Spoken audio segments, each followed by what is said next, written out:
Chapter 988. This kind of thankless work, if it was in the past, Aper would never do it. He was a politician, and he valued the overall situation more. He valued how much he could get in return for his efforts. There was no point in doing things like this where he could not get anything even if he put in a lot of effort. It's just that they didn't get any benefits from the Battle of the First City. On the contrary, the original 50,000 siege infantry were almost wiped out. Since they couldn't take down the city, they needed an explanation. Then let's destroy it. Alip made this difficult decision and arranged for people to do it. But before he gave the order, a new information was sent to him. This made Aper, who didn't change his expression even if Mount Tai collapsed in front of him, turn pale with fright. He finally didn't dare to think about other things and decided to leave immediately. Once again, he came to Yeshen's main tent. Aper anxiously said, "Leader, this Prime Minister just received news that the main cavalry of the 5-star army has entered our Ili kingdom. Now they are burning, killing, and looting. They have threatened the safety of the king, so I received an order to rush back." The sudden change also caught Yeshen off guard. At first, he thought that Apu was afraid and wanted to leave first so that he could bring up the rear. But soon after, the informants he had left in the Ili kingdom also sent him the same message, so he knew that this matter was not fake. Aper knew that Yeshen was just going through a procedure. He didn't care whether the other party agreed or not. This time he must leave. Therefore, after meeting with Yi Xian, he turned around and left to make arrangements for the army's retreat. As for other things, of course, he didn't have the heart to care about them. In order to hurry back, he even threw away some shield carts and ladders. For Aper, less than 5,000 of the 50,000 infantry were basically wiped out, so there was no need to take these things away. When Aper came, he had 200,000 soldiers, but when he left, he only took 125,000 soldiers, 100,000 cavalry, 5,000 infantry, and 20,000 cavalry. In addition to the 45,000 infantry that were destroyed in the siege of the first city, he and Keegan lost nearly 30,000 cavalry. In this battle, not only did he not get any benefits, but he also lost so many soldiers. It could be called a failure. Aper left very quickly. He was so worried about the safety of the king and his base that it only took him a day and a half to order a retreat. His departure made Yeshen's Wara Wara army a lone army. Although it was said to be a lone army, they still had about 135,000 cavalrymen under their command. Of the 30,000 cavalrymen who attacked Ma Bei, 25,000 were killed. Tang Shu's 10,000 cavalrymen who returned from Sanbuchuan were completely annihilated. First, he relied on the fact that his subordinates were all cavalrymen, and that his base in the Hatao region had not been attacked by the northern Ming army, so he was more relaxed than Ali Pu. He even didn't forget to bombard first.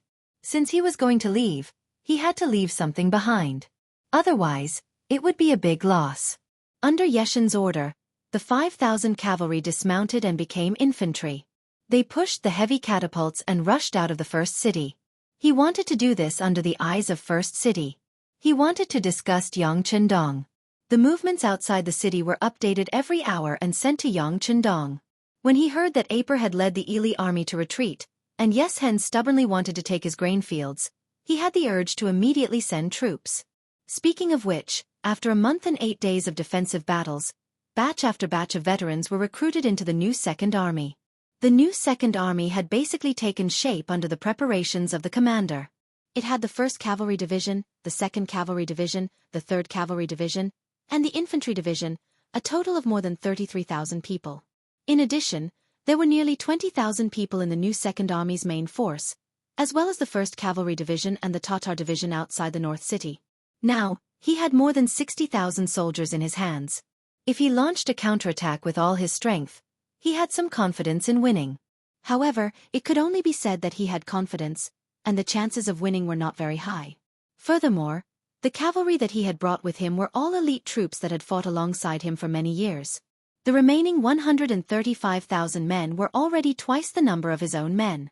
If he were to attack recklessly before they were fully prepared, it was very likely that both sides would suffer losses. Either they didn't fight, or they had to fight and win. This was Yang Chendong's thinking. As for the more than 300,000 mu of grain fields outside the North City that needed time to prepare, it was necessary. Compared to these material things, Yang Chendong valued the lives of the soldiers more. Come, Immediately send a message to Division Commander Xianxia in North Desert City. Ask him to bring all the cavalry that he can to the first city to provide assistance. This time, I want to inflict a heavy blow on the Walla army and let them know how stupid it is to choose our 5-star army as an opponent. Yang Qindong's eyes flashed with a strong fighting spirit. He wanted to establish the myth that the first city was invincible through this battle. He wanted to completely solve the security problem of the first city through this battle, and also dispel other people's thoughts of attacking the city. After the telegram was sent out, Division Commander Xianxia in North Desert City, while mobilizing the cavalry in his hands, informed the leaders of the big tribes near North Desert City that it was time to fight a smooth battle. Those who wanted to take advantage of the situation could join in. In the last battle, when they were dealing with Tua Buhua, they successfully created an elite 1st Cavalry Division among the elites. At the same time, the small tribes of North Desert City that were weaker were dealt a devastating blow. Now, there were not many independent tribes left near North Desert City. Usually, everyone lived in harmony. Division Commander Xianxia was very self-respecting.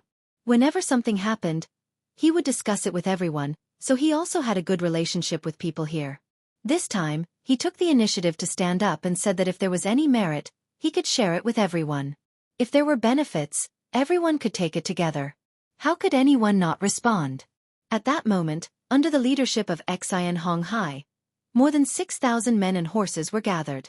Including the Mabe division, there was a total of 20,000 cavalrymen. After receiving the news, they marched straight to the direction of Shur City the next afternoon. At this moment, Yes Hen did not know about this. He just arranged for people to keep an eye on the outside of Tulu City. He was only worried about the 200,000 reinforcements of the Baiming army. As long as these people did not come out, he could still dominate the first city and do whatever he wanted. What Yes Hen wanted to do now was to bombard hundreds of thousands of mu of grain fields. Even though he didn't have a lot of gunpowder in his hands and the range of his explosion was limited, he still stubbornly did it. In his view, this was him waving a knife to cut his own inner demon. Since he was defeated in the Battle of Baiming 6 years ago, Yang Qindong had become a demon in Yeshen's heart that could not be removed. Now that he finally had a chance to wipe away the shame, how could he let it go? Moreover, he had surrounded the first city for more than a month, which proved that the Duke of Loyalty was not omnipotent and could not be defeated. As long as he found the right way, he could also make the other party become honest. In this battle, Yes Hen even thought that if the first city was not too sturdy, he would have been able to defeat Yang Qindong this time. With this thought, Yes Hen did not leave immediately.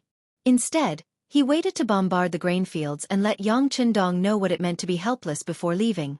He thought that he was showing off, but he did not know that he was standing on the edge of a cliff. The first city and Mabe city were thousands of miles apart. Xianxia led 20,000 cavalrymen and traveled day and night. In less than 3 days, they arrived at Wandu City, which was north of the first city. There, they met up with the world's best cavalry division and the Tatar division. They were only given a night's rest. Early the next morning, nearly 40,000 cavalrymen led the division and headed straight for the Walla encampment in the direction of the first city. At this moment, Yes Hen was still busy bombarding the fertile fields. All the trebuchets were set up yesterday and officially started this morning. At this moment, Yeshen's eyes flashed with a crazy light. He wanted to use this action to tell the world that he was not afraid of Yang Qindong and was even stronger than Yang Qindong. At the same time, which was the morning of this day, the 6 100mm mortars of the logistics division in the first city were being tested in the central square of the city, which attracted the attention and curiosity of countless people. This was the first time that many people had seen this pure iron weapon in front of them. To them, the Northern Ming Army's red barbarian cannons were already very advanced, not to mention the cannons that were many times more advanced than the red barbarian cannons, which could hit targets more than 10 li away. The 100mm mortars of the 6 Gates Regiment were placed in the square, surrounded by soldiers from the logistics division who were responsible for maintaining law and order. There were many people standing in the distance. They wanted to see how this thing spat out fire and how it killed the enemy. As one of Yang Qindong's servants, Xianxia had learned from Yang Qindong professionally and systematically. It could be said that he was an artillery expert. This time, the matter of firing the cannons was naturally handed over to him. After finalizing the ruler, the scouts had already accurately marked the coordinates of the Walla cavalry's encampment. This time, They aimed at the enemy's main camp. Once the cannons were fired, it would mark the beginning of the all-out counterattack. At 9 o'clock in the morning. At this moment, the sky was covered with dark clouds again, indicating that a heavy rain was coming. Yang Qindong sat in the corridor of a courtyard in the Yang residence. He looked up at the sky and sighed softly. This is a heavy rain. Perhaps this heavy rain can wash away the coldness and cruelty of war. Chapter 989. Lightning flashed and thunder rumbled in the sky, giving people a very oppressive and gloomy feeling. At this moment, the 6 cannons had been calibrated. In order to deal the greatest damage to the enemy and destroy the enemy cavalry's will to resist, Xianxia chose to fire 3 shots in a row from the nearest 6 li to the nearest 12 li.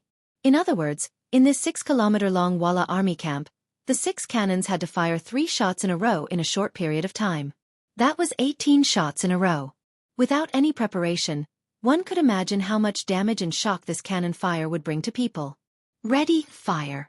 Seeing that the time was up and everything was ready, Xianxia suddenly dropped the red flag in his hand.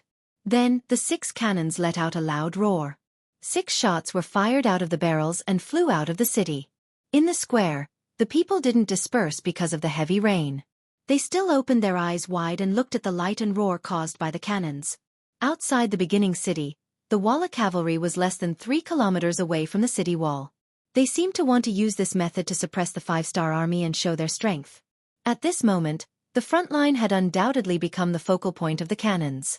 First, there was a whistling sound, followed by a boom. After a loud explosion, a deep crater appeared. The 2 tents in the crater were instantly turned into ashes. The other tents on the side were also affected. There were different degrees of damage and casualties. The attack officially began. The cannons drew a beautiful arc in the sky and landed in the Walla camp. In the roar, one tent after another was destroyed. Group after group of unprepared Walla cavalry were killed, injured, and frightened. Xianxia saw that the rain was coming. He was patrolling the camp with his men. He wanted to see if there were any tents that were not set up properly and if there were any stable doors that were not closed properly. It was precisely this action that saved his life. In the blink of an eye, the main tent he was in was blasted to the ground. Soon after, a giant crater appeared. Under the precise measurement of a ruler, the dozen or so personal guards and his concubine in the tent all disappeared from this world. Xianxia looked back. His eyes were wide open and his face was full of disbelief. At this moment, the scene that had been hidden in his heart appeared again. The siege that had lasted for more than a month had made him forget how powerful the firearms in his opponent's hands were. At this moment, all the memories flooded into his mind, and at this moment, fear appeared in his eyes. Boom, boom, boom. The cannons fired one after another. In a short 2 minutes, 18 cannons were fired. If the cannons only caused damage to the Walla cavalry, it would only cause hundreds of deaths and thousands of injuries. For a cavalry team of nearly 140,000 people, this damage was nothing. The effect of injuring people was limited. The main purpose was to destroy their morale. Under the 18 cannonballs, the Walla cavalry became dizzy and disoriented, striking fear into their hearts. The originally high morale in their hearts was completely destroyed. At this moment, the loud bugle call sounded. Then, more than 70,000 5-star army began their crazy counterattack. They seemed to have appeared out of thin air and suddenly appeared in all directions of the Walla army camp. Unknowingly, the 4 outer city gates of the beginning city were opened. Too many cavalry warriors poured out from there. In the entire army in the beginning city, except for the infantry division of the new Second Army that continued to stay on the city walls, the other cavalry teams had all come out. They were like locusts that wreaked havoc. In a very short time, they arrived at the periphery of the Walla army camp and carried out a crazy massacre. Among these attacking armies, the 1st Cavalry Division's attack was the fiercest. At least a quarter of them had followed Tuachuo Buhua Khan before. For example, the 3rd commander, Huboer, was deeply indebted to Tuachuo Buhua Khan. Now that their enemy was right in front of them, they went all out. The combat power of the 1st Cavalry Division was already very terrifying. Now that they had gone all out, it was imaginable how desperate it would be. Wherever they went, the Walla cavalry was overturned and covered in blood. The Tatar division was right behind the 1st Heavenly Cavalry Division. After such a long period of hard work and sacrifice, The Tatar division had become an existence that represented a powerful force. They appeared like a flood, following closely behind the 1st Heavenly Cavalry Division. Hundreds of arrow formations were formed as they killed their way into the Walla Cavalry Formation, dealing heavy damage to the enemy. The new 1st Army and the new 2nd Army also rushed out of the first city. Their strength lay in their numbers. Everyone could huddle together to protect themselves and ensure the safety of the left and right flanks. The soldiers only needed to bravely charge forward and take the head of the target. Under such a situation where there was no distraction, everyone performed to their best. For a time, no one could stop them. Lastly, it was the Mo Bay Division and the 20,000 soldiers of the Mo Bay tribe. Relatively speaking, their strength was the weakest, especially the Mo Bay tribe's cavalry. They were used to fighting alone and did not know what it meant to work together. If it was a normal day with their strength, facing the Walla cavalry, even if they had more people, it would be difficult for them to gain any advantage. But today was completely different. They were following behind the main force of the 5-star army, and they were going for a surprise attack. Like this, where they were not in a formation, as long as they were not isolated, they would not be in any danger. In such an environment, it also allowed them to better display their strength and try their best to kill those Walla soldiers who had been beaten until they were dizzy and disoriented. It was not true to say that they were utterly defeated. The explosions of the cannonballs had indeed caused the Walla cavalry to panic. However, when the shrill sound of the bugle horn signaled the arrival of a large army, the Walla cavalry displayed their outstanding military qualities. Many of the cavalry rushed to the stables to find their own war horses. They picked up their own sabers and charged towards the 5-star army in the distance. This was the strength of the Walla cavalry. Perhaps they were used to sneak into the camp often. Once they found that the enemy suddenly appeared, they did not need to do anything at all. These cavalrymen could resist based on their experience. At one time, there were even several incidents where they killed the enemy and returned. But this time, they were facing an army that was just as good as the Walla cavalry. It was impossible for them to turn defeat into victory. It was just a matter of how much they could lose. Yeshin's main tent was completely destroyed by the artillery. He was stunned for a while until his subordinates, He and Mutur, came to his side to ask for instructions. Only then did Yeshen regain his senses and his eyes were filled with anger. Report the situation. Lord Leader, according to the reports from the scouts of the various camps, the 5-star army has at least 70 to 80,000 people. They are currently attacking our camp from different directions. Although our cavalry warriors are valiantly resisting, the enemy's attack is too fierce and too sudden. Right now, some of the outer camps have already been occupied. General He was originally in charge of the safety of the entire camp, so he did not need to prepare anything when he reported this. The outer camps have already been occupied. Also, you said that the 5-star army has 70,000 to 80,000 people. How is that possible? Where did they get so many cavalrymen? If they have this kind of strength, why do they only focus on defending the city? After Yeshen heard the detailed report, his face was filled with disbelief. Before the war, he and Apu had done some research. The 5-star army was just a new army in the grasslands. There were around 30,000 people. There was also the famous 1st Cavalry Division that had a few thousand people. Even if they included the 20,000 people guarding Mo Bay City, they only had around 50,000 people. Moreover, Apu was in a hurry to leave because it was confirmed that someone had gone to Ili to cause trouble. It should be the 5-star army's doing. Since they had already divided their forces to Ili, how could they still have so many troops left here, and the number of people far exceeded the data he investigated? Chief, do you think the 5-star army recruited a large number of people in the beginning city? You know that there are more than 500,000 people in the beginning city, and they are all gathered together. It is not difficult to select tens of thousands or even more adult men from here. He had already thought about this question in his heart. Seeing that the time was right, he spoke out his guess. Yes, it should be like this. They must want to make a huge formation to force us to retreat. In this way, the crisis of the beginning city can be resolved. Another warrior, Mutur, agreed with Hilei's idea and said aloud. Yeshen's eyes flashed with a thoughtful look. After about 2 seconds, he nodded. Okay, then let's test the strength of the other party. Mutur, I will leave this matter to you. General Hilei, you have to pay attention to the situation of the battalions at all times. If there is any danger, you have to send troops to support in time. Humph, Since the 5-star army wants to use the commoners as an army to scare this chief, then let's have a good fight. I want to see who will be the winner in a fair and square battle without using any schemes or tricks. Yes. Mu Tuor saluted and left excitedly. Since the last time he led 30,000 cavalry to attack Mo Bay City and was defeated by the world's best cavalry division and the Tatar division, he felt that he could not raise his head in the army. Now that he had the opportunity to lead the army again, of course he would cherish it and perform well. Chapter 990. He Lei didn't leave, but was stopped by Yes Hen. Go make some calculations and have our elites retreat.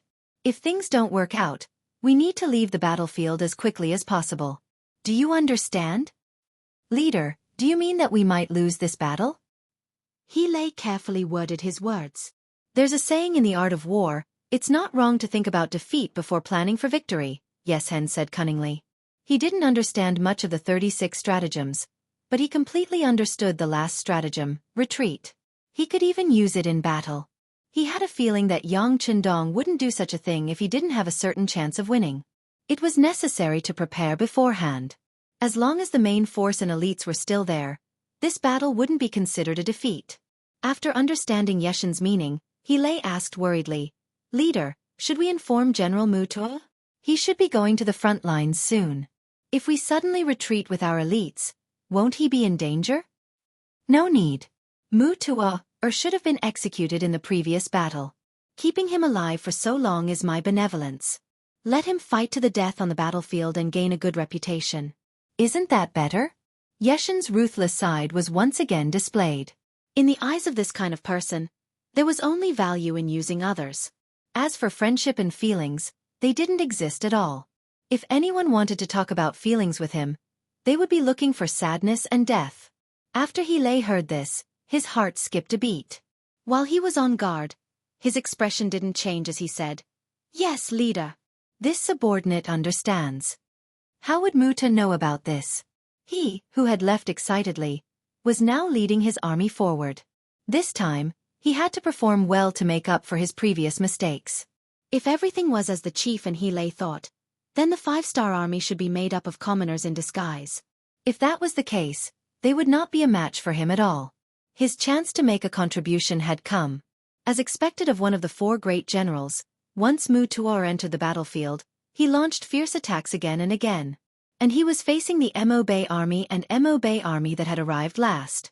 Relatively speaking, they were also the weakest group. When the strongest met the stronger, the result was naturally obvious.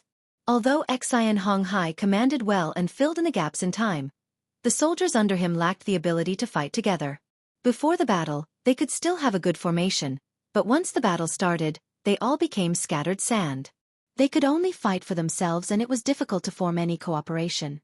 Facing the fierce Walla cavalry, they could only retreat. Mu Tuo repelled his opponent, which made him believe in the chief and He Lei's judgment even more. It also made him have a bold idea, which was to continuously attack and penetrate the enemy. Then, he would take the opportunity to see if he could take down the origin city that had no military strength. If he could really do this, he would have made a great contribution. Then, who would dare to look down on him? Mu Tuor's idea was correct. The first city was indeed empty of soldiers. Only an infantry division was left to defend the city. The Walla army did not collapse in the face of a heavy attack. Instead, they still had the strength to fight back. When this matter was reported to Yang Qindong, he was somewhat surprised. Under normal circumstances, in the face of a sudden attack, coupled with the power of the artillery, most troops would not be able to resist. Once they began to retreat, it would become a situation of defeat. In that case, they would have to fight the battle with the wind and have the advantage in their hands. The Walla army's reaction was so unexpected that Yang Qindong understood that any force that could dominate for a period of time was not a fluke. They indeed had their own strengths. And since the Walla army did not retreat, then he did not need to hold back. He just needed to use all his means. Send orders to Hai Wu Division and the reconnaissance team of the new First Army.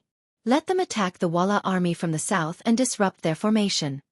The telegrapher, Wang Shan, agreed and turned to leave.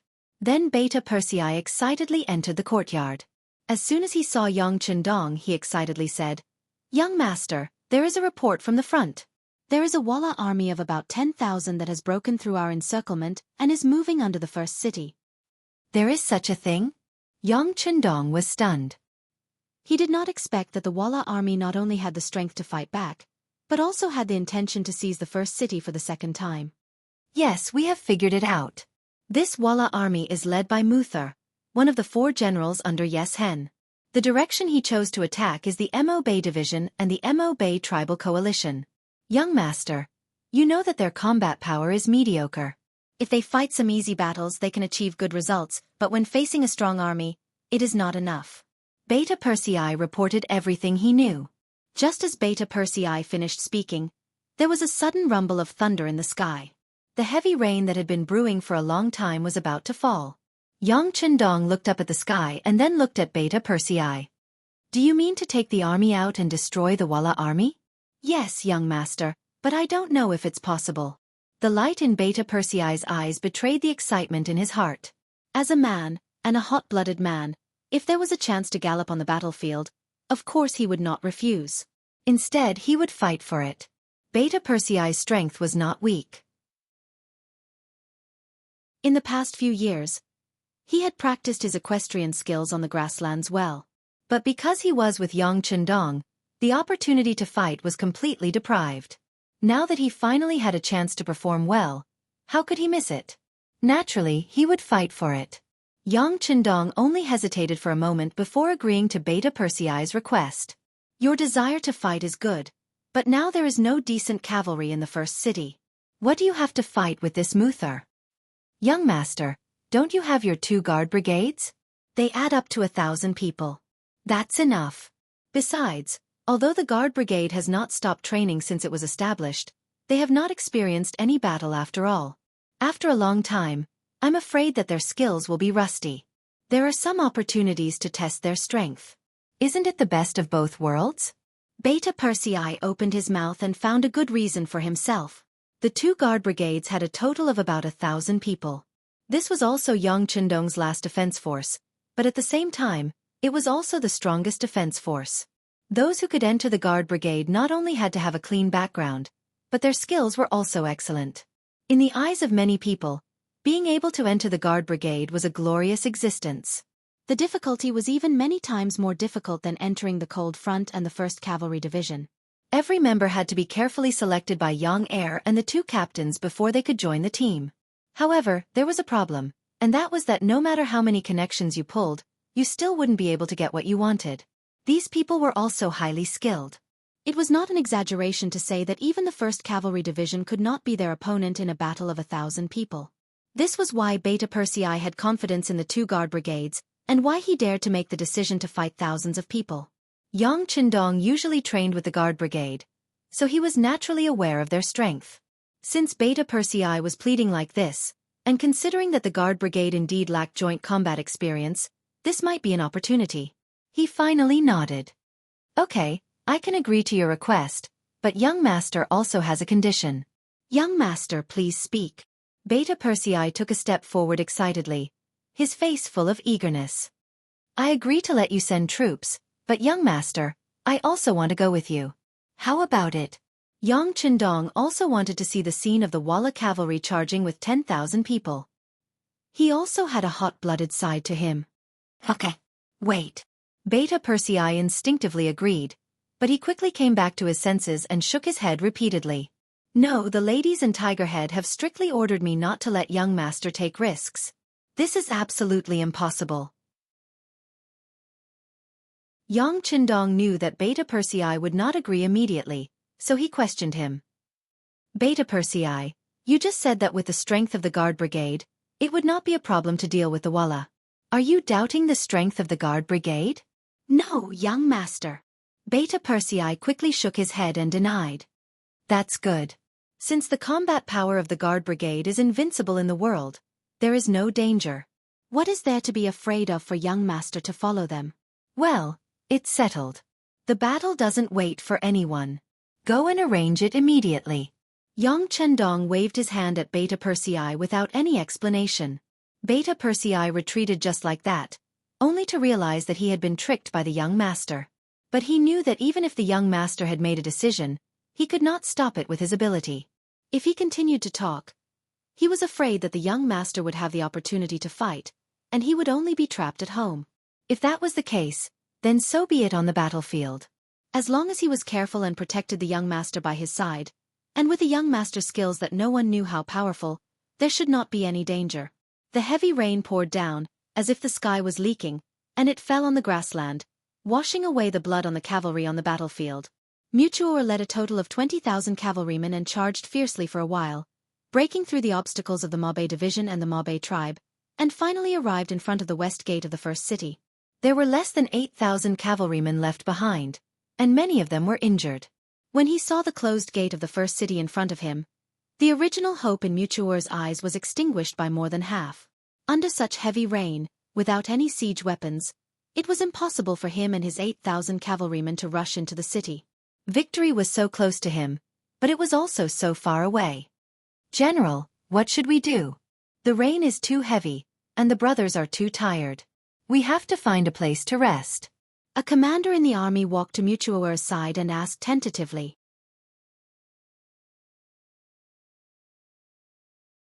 Chapter 991. Taking a deep breath, Wuxia knew that he had done something useless this time. With a dejected look, he was ready to give the order to retreat. "Wait, look. Did the city gate open by itself?" A chilly arch interrupted the decision that Wuxia was about to make. He pointed to the west gate of the city and shouted loudly. The heavy rain was still falling, and the west gate opened from the inside. Then, a group of black cavalry under the protection of full armor walked out. A group of 5 people, despite the heavy rain, still came out as usual. The neat order seemed to prove their iron-like discipline. After walking for a full quarter of an hour, all 1,000 black cavalry walked out of the city gate. Finally, Yang Chendong, who was dressed in a particularly eye-catching golden robe, walked out of the city gate under the protection of Beta Persei and the others. Just after he left the city, the heavy gate behind him slowly closed. The sound was so clear that no matter how bad the weather was, it still clearly reached everyone's ears. In the past, when Yang Chendong went out, he always wore a red robe and a cloak. It could be said that he had always been concerned about the feelings of the North and South Daming. But this time, Baiming tricked him and obviously hurt his heart. At this moment, he no longer hid and put on the golden robe that represented Imperial power. Yang Chendong was also dressed in black armor, only revealing a pair of murderous eyes. When he looked ahead and saw the 8,000 Walla cavalry, he did not show the slightest nervousness. "On the contrary," he said in a very calm voice, "the black cavalry only belongs to you. This is the most powerful existence. But after today, I hope to add a new title to you, Long Way. The young master hopes that none of you will fall behind and can become a member of the new Long Way. Next, use the steel sword in your hand to prove your strength." Long way, long way, long way. 1,000 black cavalry made the same sound. For a moment, this shout seemed to have covered and surpassed the sound of thunder, echoing between heaven and earth. Seeing that the young master had raised everyone's morale to the extreme with just a few words, Beta Persei knew that it was time to launch an attack. At that moment, he pulled out his steel sword and pointed it forward, shouting loudly, "Brothers, it's time to prove our strength. Let's go. Charge." 1,000 black knights rushed out amidst the battle cries. Even Yang Chendong, who was in the group, did the same. He pulled the reins of the white dragon with one hand and held the shining steel sword with the other. He exerted force in his legs and rushed forward. Kill. Wuxia's eyes also flickered with intense killing intent. If one looked closely, one could see the unconcealable excitement and agitation. Originally, he thought that he would have to return empty-handed this time. Unexpectedly, this loyal duke of the great Ming dynasty rushed out on his own. When he first saw the flag of the god of war, he thought that his eyes were playing tricks on him. However, when he saw that the person wearing the golden battle robe should be the god of war in the eyes of others and the god of war in the eyes of leader Yes Hen, he knew that his chance to make a great contribution had come. Using his frenzied roar to vent his emotions, Wuxia urged his horse forward, leading the 8,000 cavalrymen behind him to encircle the 1,000 black cavalry like a swarm of locusts, looking as though they were about to swallow them whole. Facing an enemy 8 times their number, the 1,000 black knights were not afraid at all. On the contrary, They were filled with endless killing intent and excitement. They had the best individual qualities and the strongest armor to protect themselves. Even their war horses were fully protected. Most importantly, the steel swords in their hands were the latest products. It was said that a very rare material was added to them, allowing them to achieve the effect of cutting through iron like mud. However, these steel swords had never appeared before and no one knew about it. Even during training and experiments, they had only cut their own war horses. Now, they finally had the chance to experiment on the enemy. Who would be courteous and fall behind? Fighting alongside the sixth young master was the proudest thing in their lives. At this moment, all the soldiers gave it their all so that they could continuously kill the enemy and show off their might. At the same time, they could also become the first batch of members of Long Wei. The 1,000 Black Knights carried an incomparable sense of pride.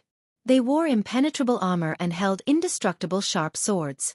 They rode on their war horses and raised their swords. The intense killing intent emitted from their bodies seemed to make the rain between heaven and earth tremble. The rain seemed to not dare to touch their bodies. Kill! Dao Xiao, as the leader of the second guard team, rushed to the forefront. As the tip of the arrow formation at the front, it was as if there was no one in front of him.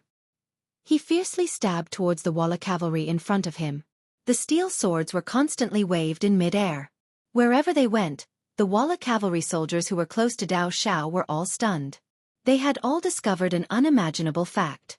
That was, whenever their scimitars or sabers collided with the steel swords, they would be broken.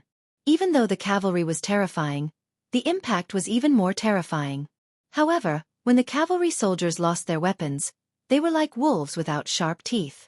The threat they brought to people was relatively small. Dao Xiao's victory was just the beginning.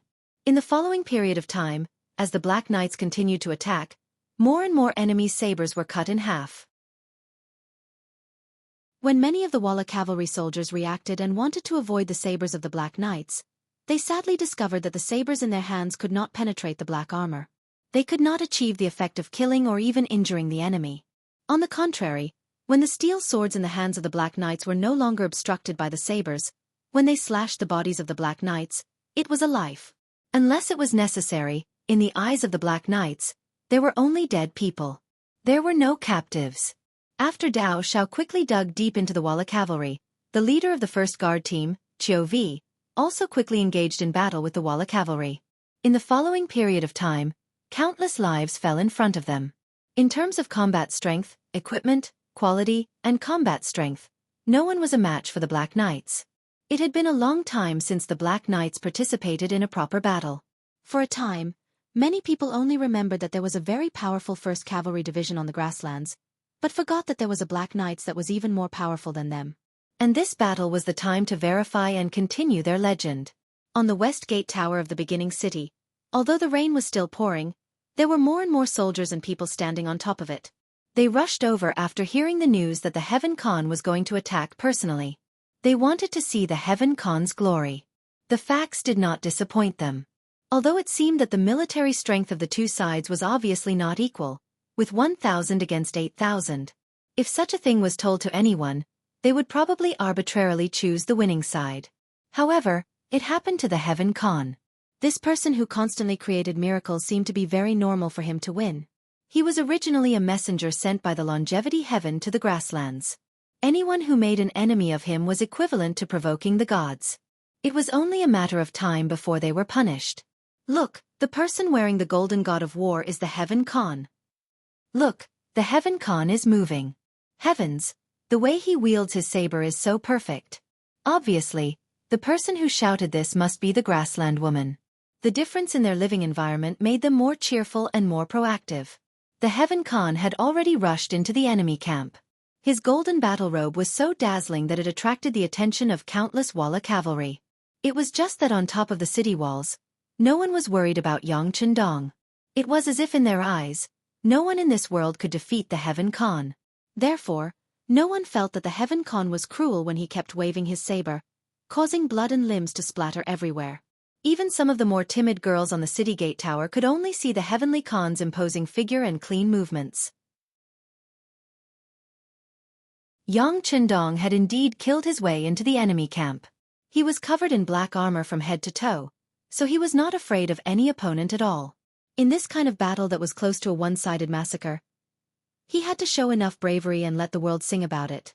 He had to make those who worshipped him worship him even more, and those who did not worship him before become his admirers. At Yang Qindong's current position, his every move represented a political significance. He was not a person who liked to kill, but at this moment, he had to show enough courage and drive to kill. This would play a very positive role in his future rule here. Beta Persei and the others followed closely beside Yang Qindong, and at the same time, they kept waving their sabers. The enemies who rushed over died under their feet, and the enemies who rushed over were chopped to death in front of them. They were invincible all the way. That's Yang Qindong. Kill him. Kill him and our names will go down in history. Kill him and we will make a great contribution. Mutua saw Yang Qindong from afar, and then shouted. His eyes were bloodshot, representing the excitement in his heart at the moment. This was Yang Qindong. How many people hated him to the bone and wished for him to die immediately? Unfortunately, most of those who had such thoughts and put it into action had become a pile of bones. Now that an opportunity had been thrown in front of him, there was no way Mutua would not seize it. Mutua widened his eyes and slapped his warhorse with all his might. At this moment, he waved his saber and approached Yang Qindong. At this moment, he could even see the miraculous martial art in front of him. He seemed to see the scene of his legend being sung by tens of thousands of people in the grasslands. Get lost! A loud roar interrupted Mutua's fantasy. It was Beta Persei's saber, to repel and kill anyone who wanted to approach the young master from both sides.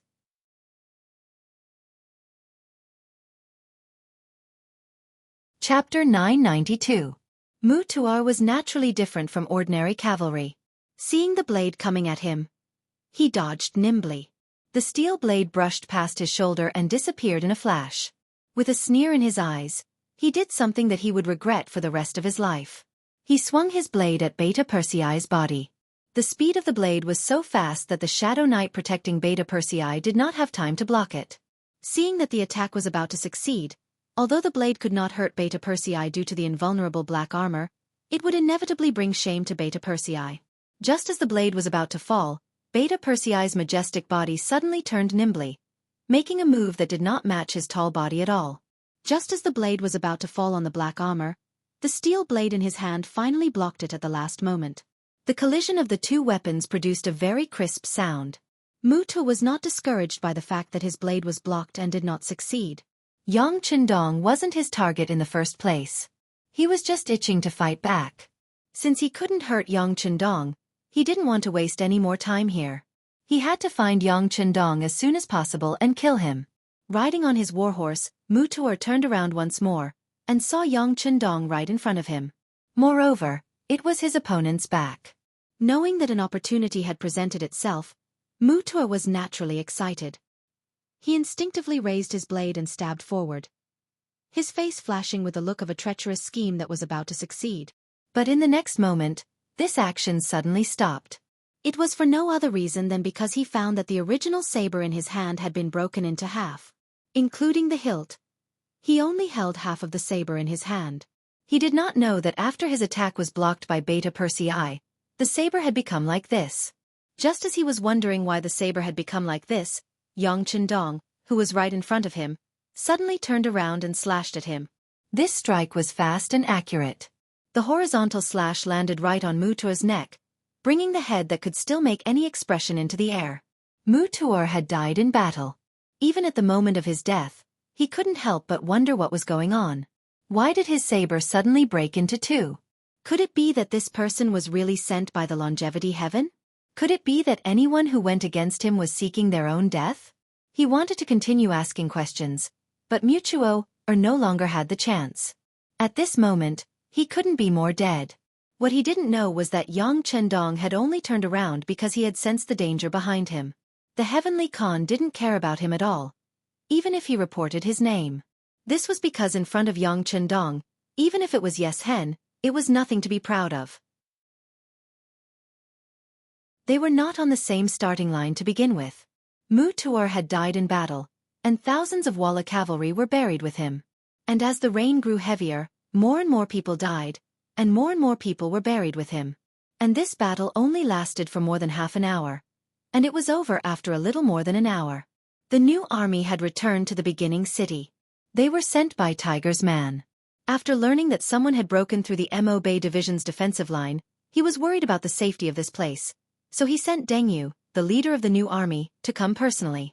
Of course, if Tiger's man knew that the young master had personally participated in the battle below the city, he would have given up everything and rushed over. The new army came, but by the time they arrived, the battle was already over. Nearly half of the 8,000 Walla army were killed, including the main general, Mu Tuar.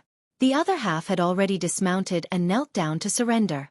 After witnessing the power of the Black Knights, their inner defenses collapsed, and they no longer had the courage to fight with their sabers. On the other hand, none of the Black Knights died in battle, and only 7 of their brothers were injured. As long as they rested properly, they could immediately rejoin the battlefield. 1,000 against 8,000, and they still managed to achieve such a result. This was the strength of the elites. 6th Young Master. When Deng Yu saw Yang Chendong, he excitedly dismounted and knelt down. You came at the right time. Immediately assist the infantry division in the city to take this prisoner away. Now that we are out, we have to go to the main battlefield to take a look. After Yang Chendong gave Deng Yu an encouraging look, he ordered Beta Persei to open the city gate and solve the problem of the prisoner. Just as Yang Chendong was engaged in a bloody battle with the Walla cavalry, Hai's 5th Division and the new army reconnaissance group were also ordered to launch a fierce attack on the rear of the Walla army. Hai's 5th Division, which was made up entirely of musketeers, fully displayed their destructive power. Facing the unprepared rear of the Walla cavalry, they only charged and killed nearly 1,000 people, causing great chaos. The morale of the Walla army, which had already suffered defeat after defeat on the front line and was riddled with holes, finally began to waver when they received news that their rear had been attacked. Originally, they believed what their leader said. They had a great advantage in numbers, and as long as they could pay a certain price to stabilize the situation, then it would be time for them to counterattack with all their strength. The reality did not match the plan, which made many Walla generals waver. Even as the leader, Yes Hen could see that the situation was unfavorable. He knew that if the battle continued, he would be the one to lose. General He Lei, is everything ready? In the temporary main tent, he looked at the reports of defeat one after another. He had already lost the news of a decisive battle with Yang Chendong, and had completely given up on the idea of a decisive battle. Leader, everything is ready. According to your plan, if we retreat now, we can withdraw about 80,000 people. He Lei, who was already prepared, said aloud. Good. Notify everyone. When the sky turns dark and the rain stops, we will retreat. As for those who are not on the retreat list, we can order them to launch a counterattack now. We must create an illusion that we are determined to fight to the death. This will help us maintain a safe distance between both sides. Yeshen's voice was calm, but the exhaustion on his face and even the trace of fear in his heart had already betrayed him. Once the order was given, the Walla army's counterattack began. It was as if they didn't care about their lives. The counterattack of tens of thousands of soldiers increased the pressure on the advancing 5-star corps, causing several armies to have no choice but to retreat and fight in groups. Other than the 1st Cavalry Division, which had already split into 5 units, most of the 5-star army on the battlefield had already gathered together. Retreat! Yes Hen, who received the report from the scout, immediately gave the order. When the sky turned dark, the Tile army that had been charging forward courageously suddenly retreated like a receding tide. The generals of the 5-star army who were gathering their troops realized that they had been tricked. At this moment, it was already too late to give the order for the entire army to pursue. Yes Hen gave the order to retreat. Following that, he sent out 5,000 cavalrymen to chase after the Langwu division and the scouting group in order to prevent them from interfering with his retreat. In the end, he also sent out 5,000 cavalrymen to block the 1st Cavalry Division that was chasing after him. The original 80,000 retreating soldiers were reduced to 70,000 just like that. Under the cover of the night's rain, they quickly retreated from the battlefield. It had to be said that the Walla cavalry's discipline was still very strong. Even under such circumstances, they still retreated. However, the 10,000 cavalrymen he sent out were quickly killed and captured. Whether it was facing the fierce attacks of the Langwu division and the scouting group, or facing the bravery of the 1st Cavalry Division, these cavalrymen would only be sending themselves to their deaths if they charged forward. After defeating another 10,000 cavalrymen, the 1st Cavalry Division's commander, Hu Bo-er, and a few others suggested that they should continue the chase. No matter what, they couldn't let Yes Hen escape. However, at the crucial moment, Division Commander Tian who gave the order to not give chase before the main force arrived. After all, Yes Hen had 70,000 elite cavalrymen. If they charged forward alone, they would most likely be surrounded and heavily injured. Although it was said that with the strength of the 1st Cavalry Division, they were not afraid of anyone. However, if they knew that they couldn't do it, it wasn't bravery but stupidity. Yang Chendong came to the main battlefield early in the morning of the second day. At this moment, the heavy rain finally stopped after 3 days, leaving only a light drizzle in the air. When he saw the corpses and blood everywhere he looked, he couldn't help but sigh. The setting sun on the battlefield is as red as blood, white bones are exposed for thousands of miles in the wilderness. Young Master, the scouting group reported that Yes Hen brought 70,000 Walla cavalry back to Jingzhou City and Shaojing City. At the same time, they also fought with the Baiming army not far from the city. Beta Persei looked at the battle report that had just been sent and reported to Yang Chendong. Fighting with the Baiming army? What's going on? Yang Chendong asked with some confusion. Didn't they already join forces? Why would they fight at this time? For this question, Beta Persei of course didn't know how to answer. He just ordered people to investigate again. Yang Chendong didn't have time to think about what was going on. Since the battle had reached this point, if he stopped now, it would be inevitable that he would be looked down upon. Perhaps in the future, there would be people who would do the same thing. So this time, he had to get some interest, and also take this opportunity to tell everyone that the 5-star army was not to be trifled with. Whoever wanted to cause trouble, they had to be prepared to pay the price. Order the 3rd Cavalry Division of the new 2nd Army, Maobei Division, and the Maobei Mongol tribe to stay and clean up the battlefield. Order Xianxia in the city to take the Logistics Division out of the city to assist. The rest of the army set out and go to Shaojing City. We want to recover Jingzhou City and Shaojing City, Yang Chendong said in a heroic tone. Taking these 2 cities was the interest that Yang Chendong demanded from Yes Hen. At the same time, he also opened up the passage from the first city to Ili City. Otherwise, once the Baiming army took advantage of the situation, he was afraid that if he wanted to reach out in the future, he would be restricted.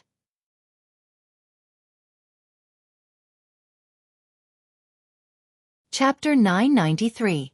Jingzhou City. It was one of the few well-preserved cities on the grassland.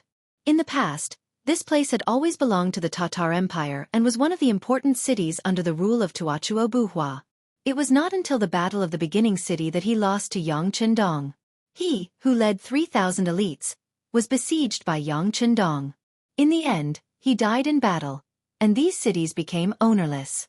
Yes Hen seized the opportunity and occupied this place, which became the front line for him to extend his black hand to the first city. But all of this was far from over.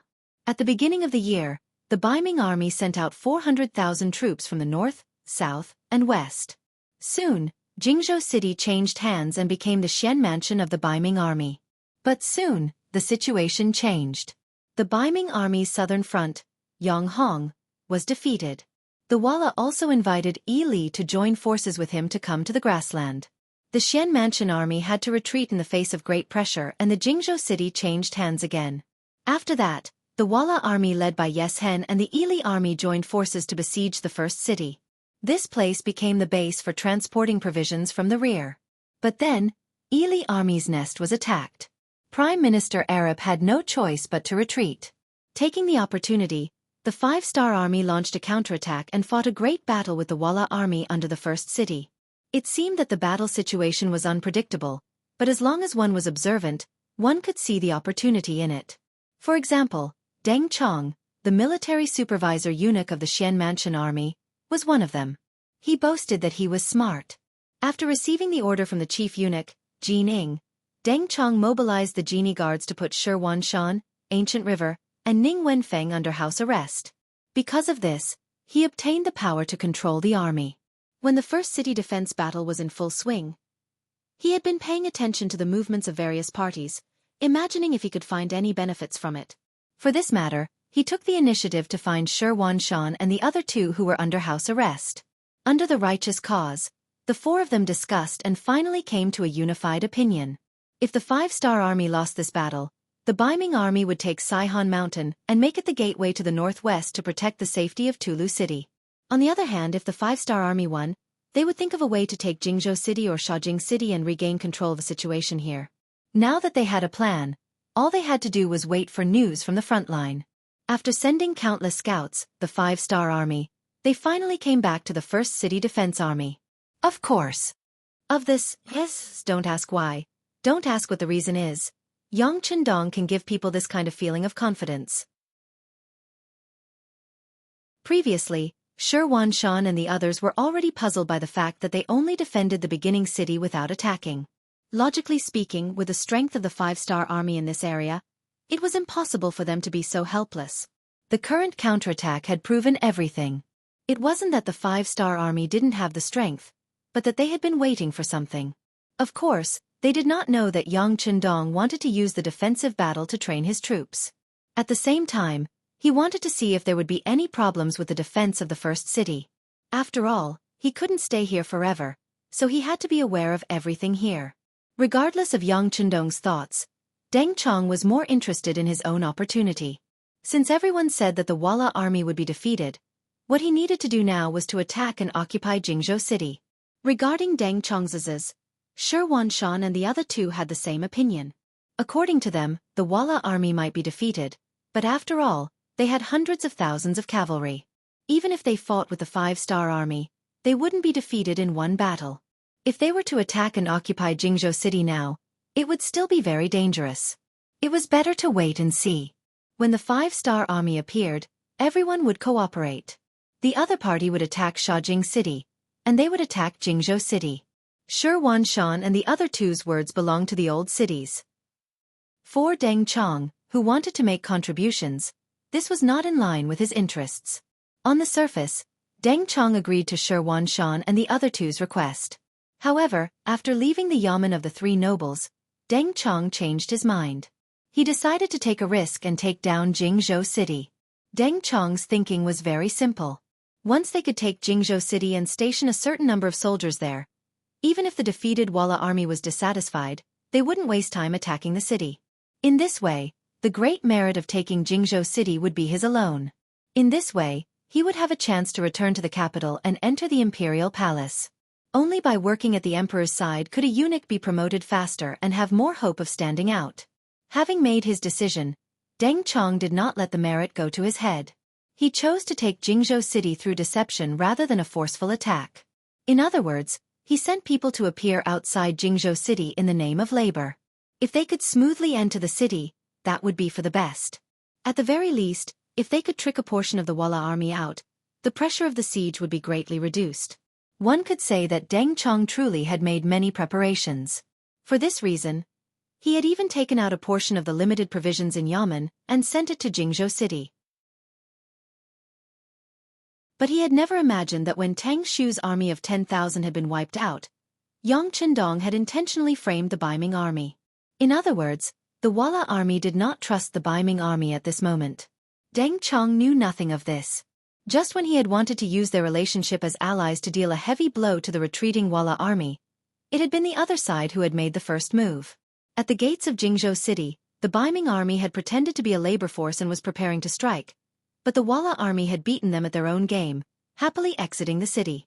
Then, the 5,000 cavalry left behind to guard the city attacked, catching the Xianxia army off guard. The 5,000 cavalrymen did not greet him and charged forward. It was only when their sabers landed on the Xuanfu soldiers' necks that Deng Chong realized that he had once again overestimated his opponent's credibility.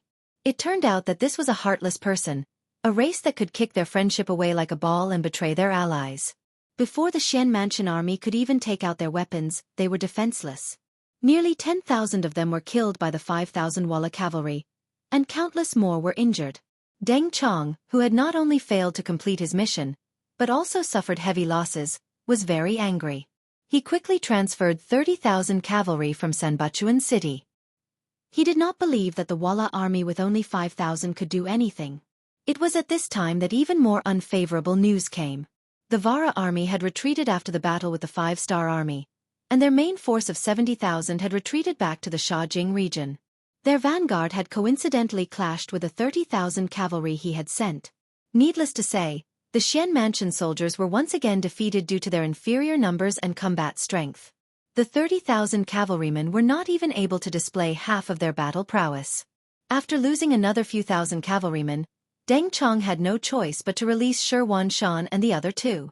However, in the face of such a disadvantageous situation, the only thing Commander Shi could do was to retreat into the city and prepare to defend the city. Sanbuchuan City once again entered a defensive state, but this time, it was not the Walla army that surrounded the city, but the Five-Star Army. Following closely behind was the Five-Star Army that was truly here to pick the peaches. When the Walla army retreated to the Shaojing region, Yang Qindong led the Five-Star Army's main force of several tens of thousands to rush over. When Yes Hen led his troops into Jingzhou City, Yang Qindong rushed over. Following that, the Haiwu division took out the rocket launchers that they had brought along, and aimed at the Jingzhou City's north gate that seemed to be ready for battle. It was the same siege, but the difference in weapons meant that the outcome would be different. When the city gates opened, the 1st Cavalry Division rushed into the city, brandishing their blades, and began a merciless slaughter. They wanted to vent all their hatred towards Yes Hen for killing Tuachuo Buhua. Only Yes Hen reacted quickly. When he heard that the north gate had fallen in such a short period of time, he knew that the situation was not good. He left behind the original 5,000 cavalry to defend the city, and then led the 70,000 main force to retreat. Facing the full-force counterattack of the Five-Star Army, the Walla army's heart was unsteady, and they retreated step by step. Not only did they quickly lose Jingzhou City, they also lost the nearby Shaojing City, and left the region like a stray dog. Yang Qindong knew the logic of not chasing a cornered enemy. Right now, he was not ready to fight a decisive battle with the Walla army. After days of marching in the rain, the Five-Star Army was exhausted. Since their strategic goal had been achieved, and they had taken over Shaojing City and Juanzhou City, then they should know when to stop. They should stop chasing and digest the fruits of war first. While resting, he did not forget to gather grass and beat rabbits, and surrounded Sanbuchuan City. Previously, when the Walla and Ili joined forces to attack Shi City, the Beiming Xian Mansion army played a very disgraceful role. Now, it was time to settle the score. Sanbuchuan City was once again surrounded. Shi Wanshan and the others in the city did not know whether to laugh or cry. Originally, they thought that the result of the war was them taking advantage of the opportunity to reap the benefits. But because of Deng Chong's rash action, they lost all the opportunities, and now they were like turtles in a jar. Although the Five-Star Army outside the city only had 40,000 to 50,000 people, and the Xian Mansion Army in the city still had 170,000 people, but for some reason, after the opponent became the Five-Star Army, General Shi Wanshan could not give the order to counterattack. There were too many facts that proved the strength of the Five-Star Army and that they could not be provoked. Even if he really sent out the army, even if he won, it would only be a Pyrrhic victory. Who knew if the Walla cavalry would rush over at that time to reap the benefits? They did not go out of the city to set up a formation. They only sent a messenger out of the city to ask for help from Governor Shi Hang. Then, the Five-Star Army and the Xian Mansion Army faced each other across the city. On the surface, it looked like the well water did not interfere with the river water. Yang Qindong indeed did not have the intention to attack Sanbuchuan City. Otherwise, he would not have given the other party a chance to ask for help. The reason why he did this was for his own big plan, so that he could smoothly ascend to the throne.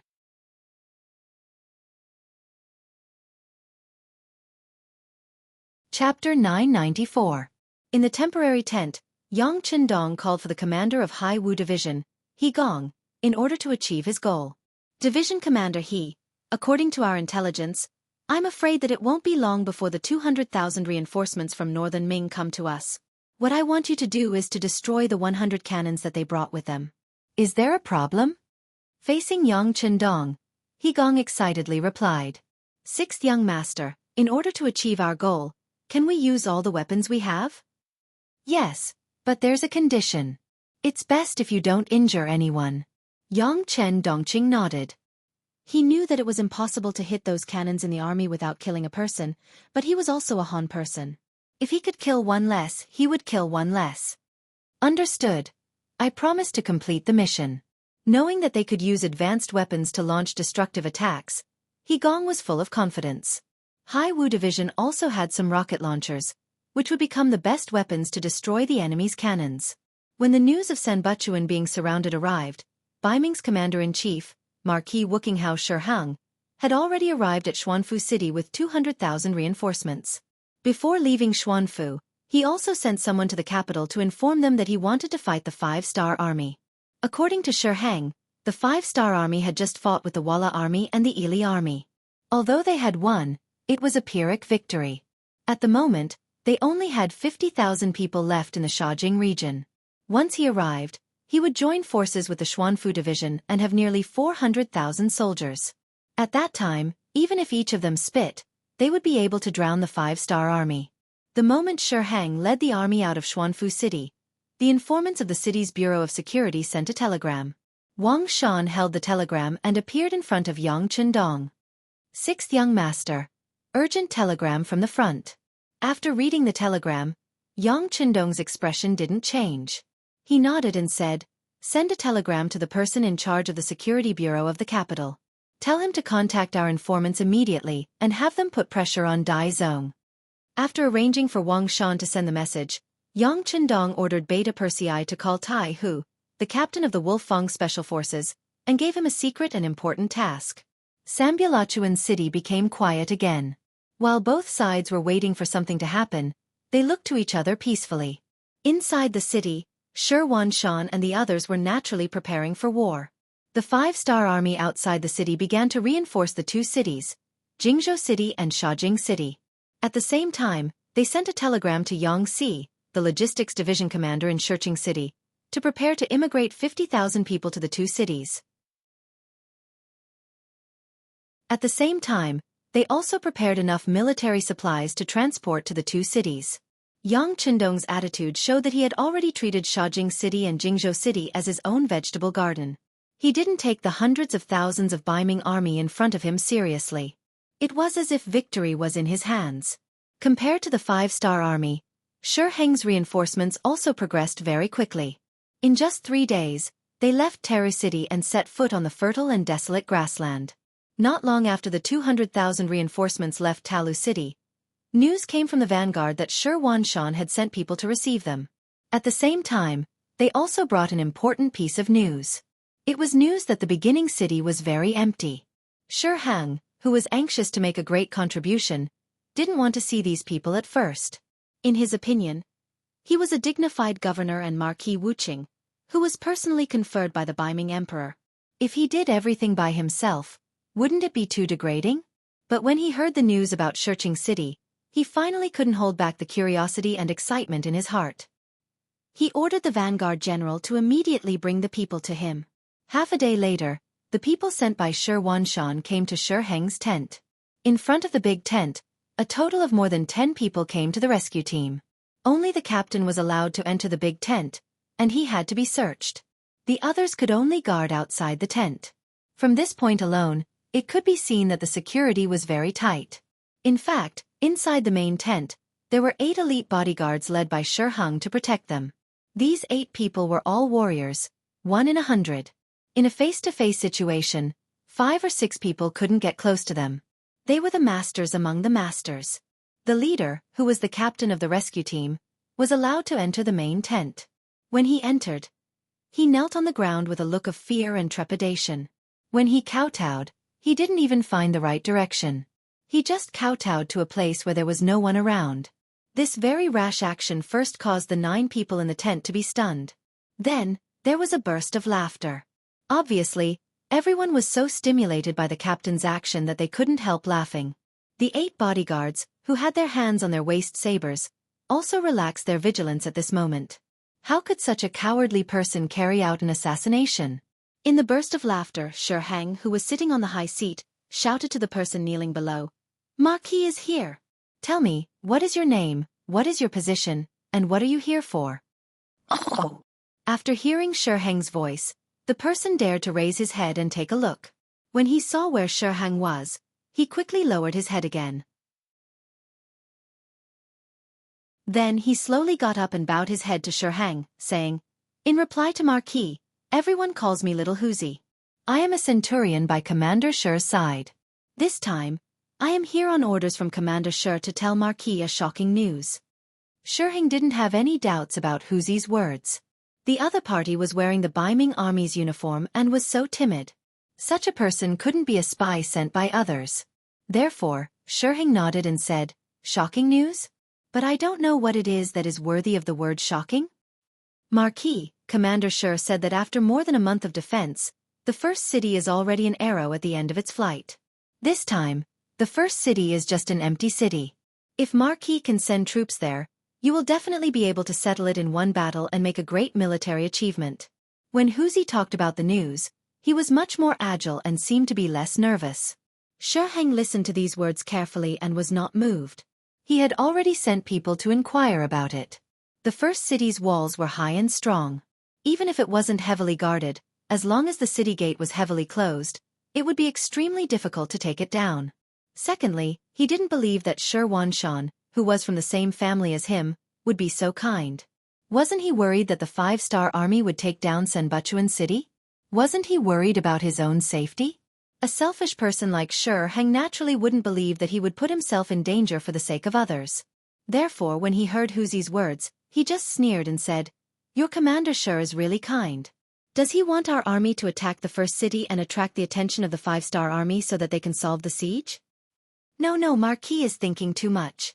Commander Shi said that Sanbuchuan city has long been prepared for defense.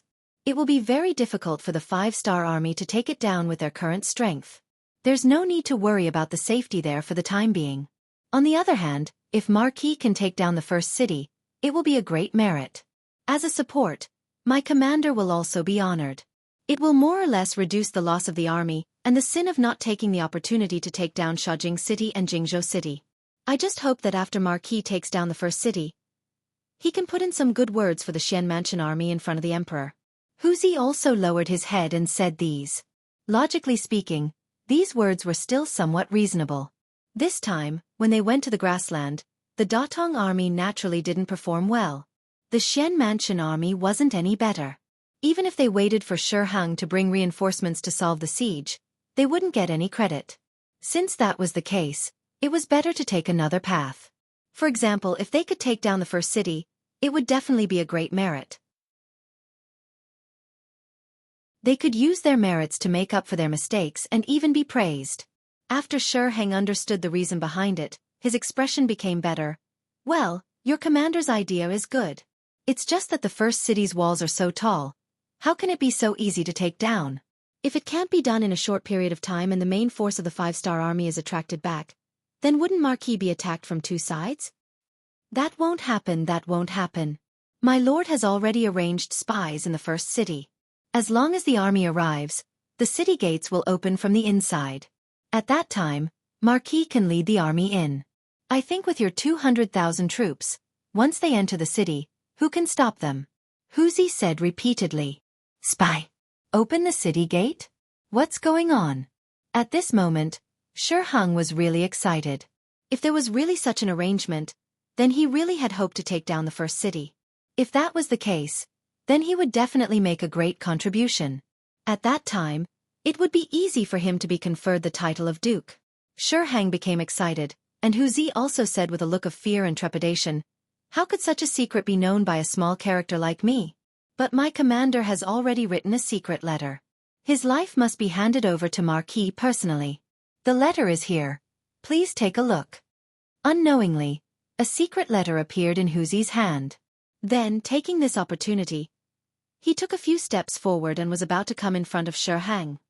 "Stop right there." A bodyguard standing at the side sternly shouted. He stepped forward bravely and blocked in front of Wuxia. As a guard, he naturally wouldn't let anyone get close to his master without the permission of the Marquis. Wuxia, who was stopped, didn't show any anger. Instead, he said with a face of fear, "This is the commander's order.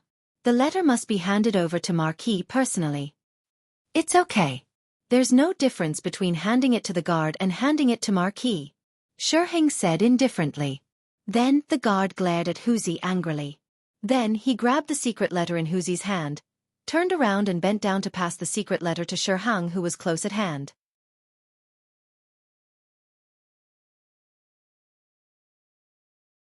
Chapter 995. It was also at this time that the bodyguard turned around and bent over when he felt the weight on his waist lighten. The saber that he carried with him had disappeared. Before he could react, his waist was tightened again. Under the great force, he fell to the ground. Then, a figure replaced Shiheng's position. An iron saber was placed on Shiheng's neck. Of course, all this was done by Tiger. The so-called Tiger was the captain of the Langya Special Forces, Tai Hu. This time, he was carrying out the beheading operation arranged by Yang Chendong. The difference was that he didn't mean to kill Shiheng. As long as Shiheng was willing to cooperate, everything would be fine. Otherwise, he would have to start a massacre. The iron sword was placed on Shiheng's neck. Tai Hu's voice and behavior were completely different from before. He said calmly, "If you don't want to die, don't shout or move. Otherwise, this sword will not recognize you." As he spoke, Tai Hu purposely increased his strength. Immediately, the iron sword went into Shiheng's neck, causing blood to flow out. Shiheng was also a general on the battlefield, so he had some skills. Just as he was about to resist, he felt a killing intent wrap around his entire body. He finally knew that this person called Hu Zi wasn't just talking nonsense. He really had the intention to kill him. Most importantly, he felt that his every move was being watched by this person. No matter what he did, the iron sword would cut his throat first. In order to survive, he had to be obedient. Sensing that Shiheng did not dare to struggle, Tai Hu let out a sigh of relief. He then said, "Tell your soldiers to retreat. At the same time, call in my brothers outside. Hurry up. If you're a bit slower, I'll kill you." I'll call. Shiheng struggled as he spoke. Then he said to one of the soldiers, "Quick, why aren't you following Hero Hu's instructions?" The 8 soldiers really wanted to take action. They believed that with their strength, they could definitely surround and kill this man called Tiger. However, they couldn't guarantee the safety of their general. At this moment, they could only listen to his orders and walk out of the tent. They let the dozen people that Tai Hu brought with him into the tent. Skinny Monkey, King Kong, Violent Ape, Silverhand, Steel Leg and others quickly entered the main tent. When they saw that Tai Hu was holding Shiheng hostage, they all laughed heartlessly. Iron Head is Iron Head. He completed the task cleanly and beautifully. It's admirable. As soon as they entered the tent, they acted as casually as if they were entering their own backyard. First, they looked around, then came to Shiheng's side and surrounded him tightly. Although they were wearing the ordinary military uniform of the Northern Ming Army, King Kong and the others gave the 8 bodyguards a very dangerous feeling. Their movements seemed to be without order, but if you wanted to take the opportunity to make a move, you would find that they were on guard everywhere. This feeling told the 8 bodyguards that the dozen or so people who came in were experts among experts. Shiheng completely lost the hope of escaping when he fell into the hands of Tai Hu and the other members of the Langya Special Forces.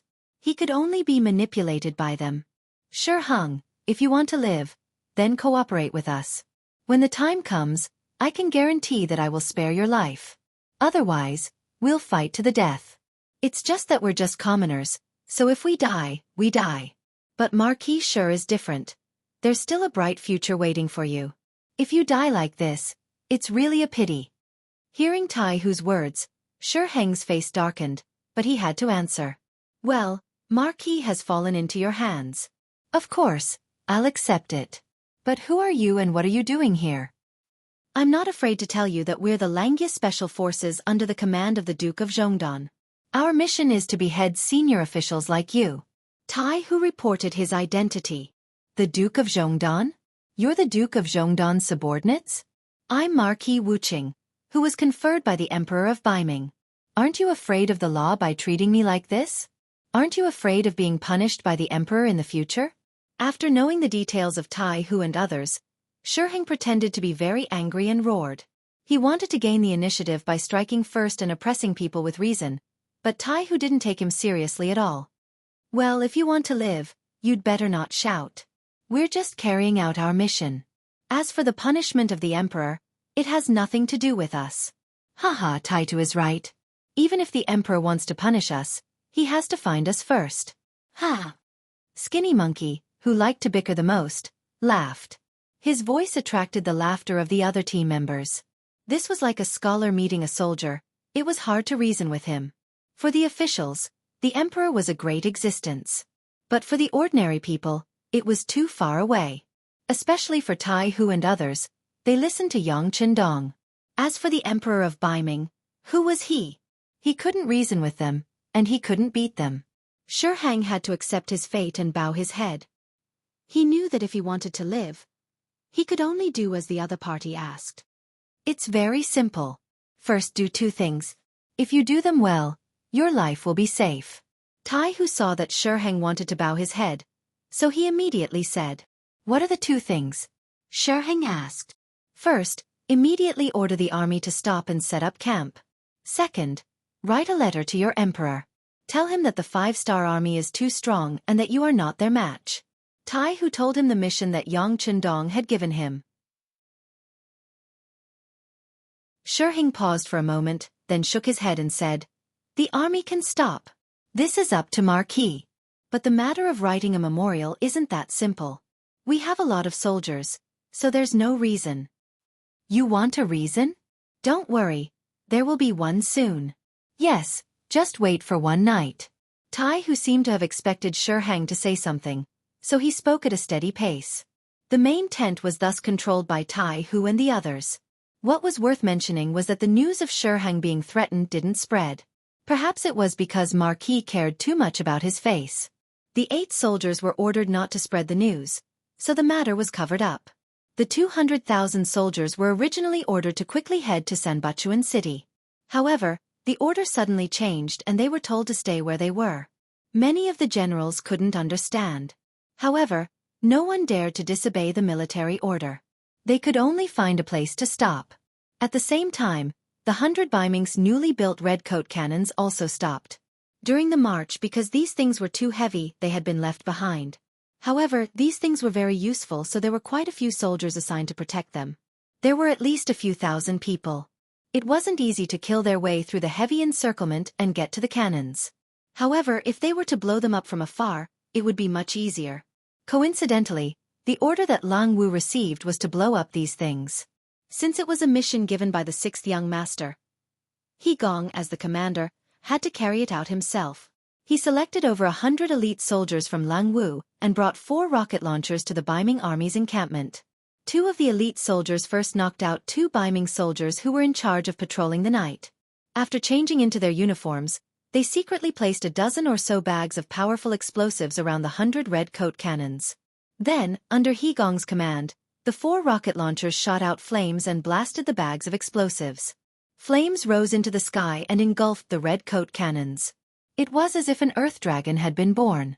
Shi Hang, who was resting on his desk, was shocked by the tremors. He sent out 2 soldiers to gather information. Soon, the news of all the red coat cannons being blown up came back. At this point, Shi Hang finally understood what Tai Hu's reason was. Sigh. With a sigh, Shi Hang started to write a memorial to the Daizong Emperor.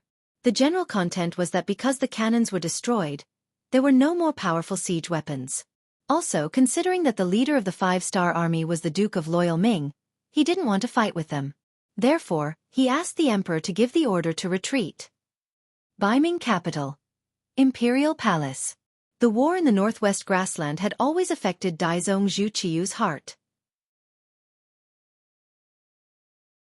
When he heard that the 200,000 soldiers of Datong had been defeated, he cursed angrily. Then, when he heard that the Xuanfu army was also implicated and trapped in Sanbachuan City, he was so angry that he flipped over his desk. Fortunately, there was good news that Walla and Ili Kingdom were going to work together to attack the 5-star army. He suddenly felt like he was going to sit back and watch a fierce battle between tigers and dragons. The news from the front lines was that the Walla alliance had 300,000 soldiers and they were only going to deal with the 40,000 5-star army. At that time, Zhu Qiyu became worried. On the one hand, he hoped that the Walla alliance would succeed and eliminate Yang Qindong, eliminating his greatest threat. On the other hand, he didn't want the war to end too early. This was because once the Walla alliance became stronger, they would be a big threat to Beiming. Just like that, more than a month passed. News came from the front lines again. It was actually the 5-star army that won. Ili Kingdom was the first to return to their country, and then the Walla army was defeated. When this news came out, Zhu Qiyu sighed that Yang Qindong wasn't simple. At the same time, he also saw hope. That was to destroy the five-star army while they were weakened. Not only would they be able to take down many important cities, but they would also be able to solve the problem in their hearts. Shi Heng set out with the army. Zhu Qiyu was always waiting for good news. Finally, the governor and Marquis Wu Qingho's memorial came. He hurriedly opened it and saw that the contents were completely different from what he had imagined. After about half a cup of tea's time, Zhu Qiyu suddenly stood up and kicked the new desk to the ground. Then he angrily shouted, "Trash, trash, a bunch of trash." This scene frightened the head eunuch Jin Ing, who was serving at the side, so much so that she trembled with fear. It wasn't until he picked up Shi Heng's memorial from the ground that he understood why the emperor was so angry.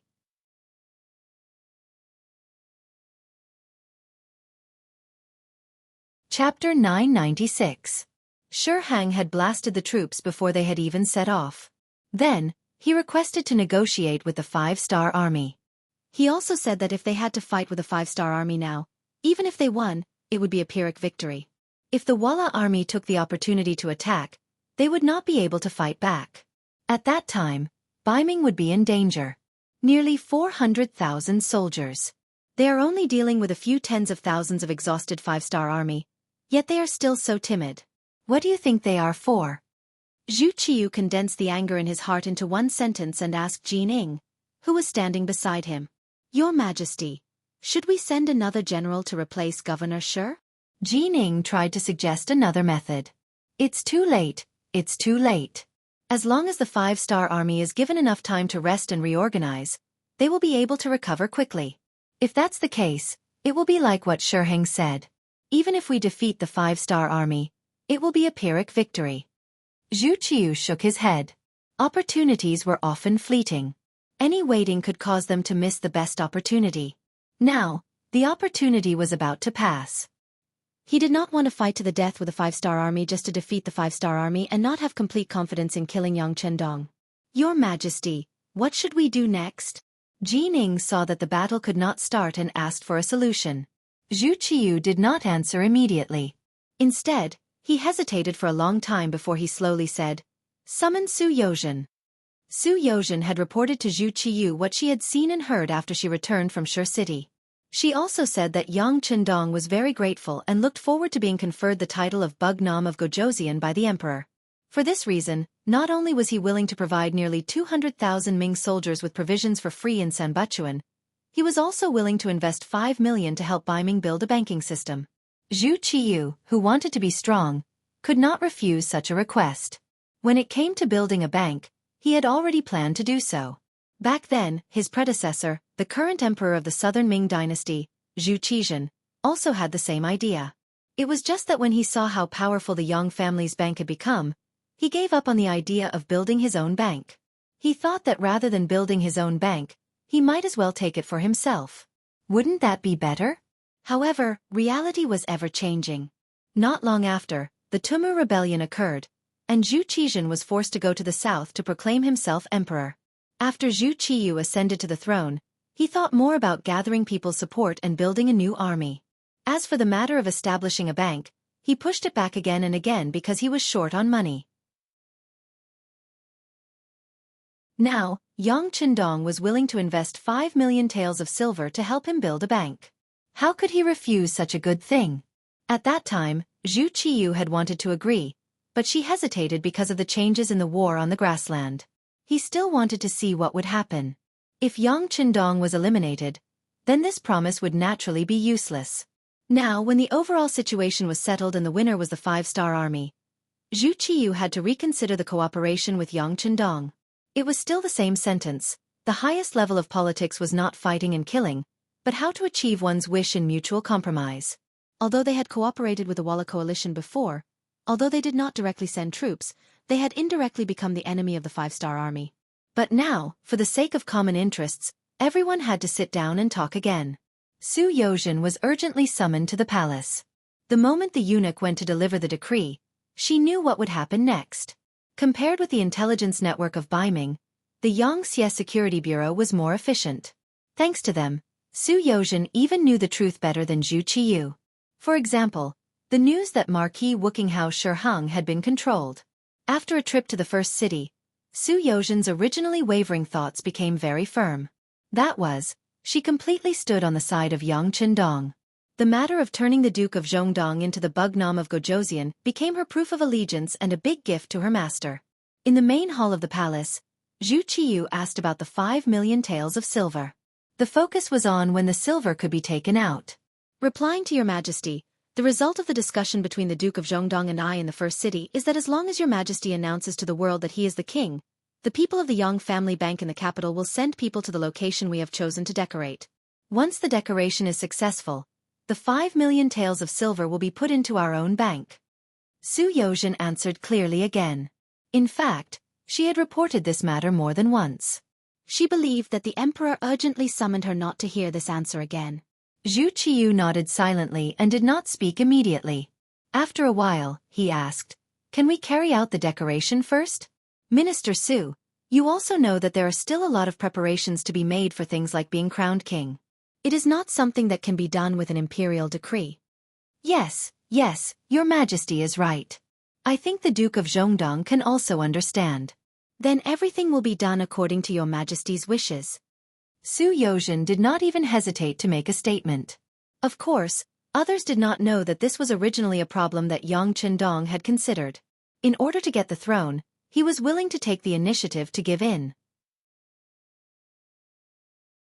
Anyway, the silver had not entered the account, so he was not afraid of Dai Zong playing any tricks. Su Yozhen readily agreed, which made Zhu Qiyu's face reveal a very satisfied expression. He had already made the best decision for this matter. The so-called choosing a location and making preparations was just to get out of the situation. Only this could explain why Su Yozhen did not mention the imperial decree when she came back and only brought it up now. Minister Su, do you have any suggestions for the construction of the bank? Or what does Minister Su think about the management rights in this area? In a good mood, Zhu Qiyu asked another question, as if he wanted to discuss it with Su Yozhen. Su Yozhen, who was asked, showed a very surprised expression at this moment and said, "Your Majesty, you must not." Su Yozhen's big reaction was greatly out of Zhu Qiyu's expectations. "Minister Su, what do you mean?" "Your Majesty, the bank can only be managed by your Majesty. It is like the Yang family bank belongs to Yang Qindong alone. How can you allow others to interfere?" Su Yozhen said in a firm tone. When these words were said, Zhu Qiyu's expression changed. "Minister Su means that the bank belongs to us? Of course it does. After all, this is a matter of wealth and is something that everyone wants. Even if it is in the hands of others, they will not feel at ease. It is only proper for it to be managed by your Majesty alone." Once again, she said in an incomparably firm tone. This also gave Zhu Qiyu incomparable confidence. Originally, he thought that it would be like the Ministry of Revenue managing the finances and should be handed over to someone else to manage it. Now that he heard Su Yozhen's words, it was as if he was enlightened and had a new idea in his mind. But then, another question came. If the bank did not belong to the court and belonged to him, would other people have an opinion? Would they not deposit money in the bank because of this? If that was the case, the bank would exist in name only. Wouldn't it be a big joke? Although he was tempted by Su Yozhen's words, after thinking about it, Zhu Qiyu could not help but say, "Minister Su's words are reasonable, but if it is like this, I'm afraid it will be too difficult to operate." Su Yozhen pretended to be serious and obedient, but at the same time, she could see the desire in Zhu Qiyu's eyes. She sneered in her heart and pretended to be distressed as she said, "Your Majesty, you are too considerate of your subject." Ha! No one disliked being flattered, and Zhu Qiyu was no exception. "But your Majesty, forgive this subject for speaking bluntly, but you actually..." Su Yozhen did not have any intention of finishing her words. On the contrary, she revealed an expression of wanting to say something. Sensing that Su Yozhen had something to say, Zhu Qiyu said, "Minister Su, if you have something to say, just say it. We will pardon you." "Many thanks, Your Majesty. What this subject wants to say is that if you don't take the bank for yourself, it will be the same as harming Baiming." Su Yozhen acted as if she had no other choice. When he said this, Jin Ing, who had been standing to the side without speaking, immediately rebuked angrily, "Minister Su, how dare you?" "Wait, this is what we want Minister Su to say. Please continue." On the other hand, Zhu Qiyu gestured to Jin Ing not to interrupt. Then, he looked at Su Yozhen seriously.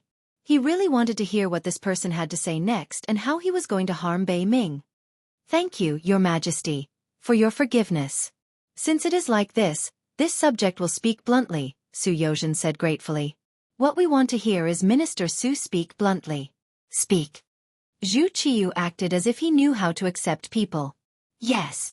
With a forced expression, Su Yozhen opened her mouth and said, Your Majesty, you've always been very benevolent and considerate of your subjects. But do you know that if you give too much, not only will you not accept people's gratitude, it will instead be recognized as a habit? Over time, everyone will think that everything they are receiving now is deserved. Once the day comes when the court needs money and grain, how many people will take out their own money to support the court? When these words were spoken, Zhu Qiyu immediately thought of when he had first established the new army. When he needed money, almost everyone was trying to shirk it. In the end, he had no choice but to continuously borrow money from Yang Chendong. The feeling of a high and mighty emperor borrowing money from his subjects was naturally very unpleasant. When he faced Yang Chendong, he always felt that he lacked confidence. Was it all because he was too good to his subjects? Thinking of this, he asked in confusion, Are there really not many people in the court who are willing to work for us sincerely?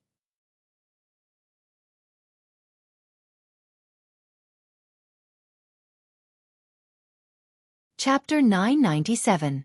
Yes, of course. If there are evil people, there are good people as well. Su Yozhen continued. At the same time, there are those who take everything for granted and those who know how to be grateful. For example, those who believe that everything they have is given to them by Your Majesty, so they will be grateful. For example, the officials who have been promoted by Your Majesty, as well as Jin Gonggong and the others who have the fortune to serve by Your Majesty's side every day. We all know that everything we have was given to us by Your Majesty. To say something disrespectful, if there comes a day when Your Majesty is no longer here, everything we have will also be gone. For this reason, we are willing to give everything to you. No matter what decision you make, we will support you unconditionally and do as you say. Because in a sense, when we help the emperor, we are thinking about our own future. When these words were said, the first to react was Jin Ing, who was standing beside Zhu Qiyu. As eunuchs, because of their own limitations, they could only rely on and had to rely on the emperor. As long as they received the emperor's approval, their future paths would be smooth and their work would be smooth. For example, they were a group of parasites that lived on the main body. If they wanted to live comfortably, they needed the main body to be strong enough. It was precisely because she understood these principles that when Su Yozhen said these words, Jin Ing felt the same way and revealed a grateful expression. This was equivalent to Su Yozhen reminding the emperor that he was a trustworthy person. Of course, he had to make friends with a minister who was willing to speak up for him. Zhu Qiyu did not feel the same way as Jin Ing, but she also knew that there was some truth in these words. Just as it was often said in the history books, a new emperor had a new court of officials. Many times, the relationship between the officials and the emperor was a cooperative one. Of course, there were those who cooperated and those who did not. For example, some people were good at creating their own net. No matter what happened above them, they would stand firm and not fall. This kind of person was the scariest and most hateful because they would not truly give their heart to any master. While Zhu Qiyu was still considering the deeper meaning of these words, Jin Ing knew that it was time for her to make her first cut. She knelt down and said, Emperor, Minister Su's words are from the bottom of his heart. There are indeed many people in the court with weak wills. Those people cannot be trusted. Jin Ying's words completely dispelled the misgivings in Zhu Qiyu's heart. He had thought through everything. When he looked at Su Yozhen, his face was full of emotion. Official Su is indeed my right-hand man. What you said hit the nail on the head. I don't dare. Su Yozhen repeatedly declined. Then in Minister Su's opinion, this bank must be in our hands? If that's the case, is there anyone who has money in it? Zhu Qiyu asked the biggest question in his heart, which was also the thing he was most worried about. It wasn't just Zhu Qiyu. Jin Ing, who was kneeling on the ground, also raised her head to look at Su Yozhen. In his opinion, there were a lot of stubborn people in the Imperial court, and there were also a lot of people who only thought about themselves. If the bank was privately owned by the emperor, they would definitely think of ways to cause trouble. Not only would they not deposit money, but they would also probably tell others not to deposit money. If that was the case, wouldn't there be no meaning in having a bank without money? Su Yozhen, who had long been prepared for this, did not change his expression. His voice was still sonorous and powerful. Emperor, this is not difficult to solve. Just as I said earlier, Your Majesty is always thinking of your officials. But how many officials truly think of Your Majesty? I think that the establishment of this bank can be used as the best way to test the waters. How do you plan to test it? Zhu Qiyu asked urgently. Your Majesty, in this official's humble opinion, in the future, the officials can go to the bank to claim their salaries. In order to support the bank, which is to support Baiming, all the officials must hand over 50% of their salaries to the bank each month as deposits. Once the Northern Ming dynasty unified the world, all of the silver that had been deposited could be withdrawn. This way, not only will there be more money in the bank, it will also affect their own interests. This way, they won't have to worry about not doing their best in the future. Not only the officials, but also the merchants in Baiming. The bigger the business, the more money they save. It can also be called a deposit. This is to prevent them from doing anything that would harm Baiming's interests. Once discovered, the deposits will be confiscated. This way, in order to get back their own money, they must fully cooperate with the emperor. When that time comes, the hearts of the world will be united. What can't they do? With these generous words, Su Yozhen finally touched on Zhu Qiyu's sore spot.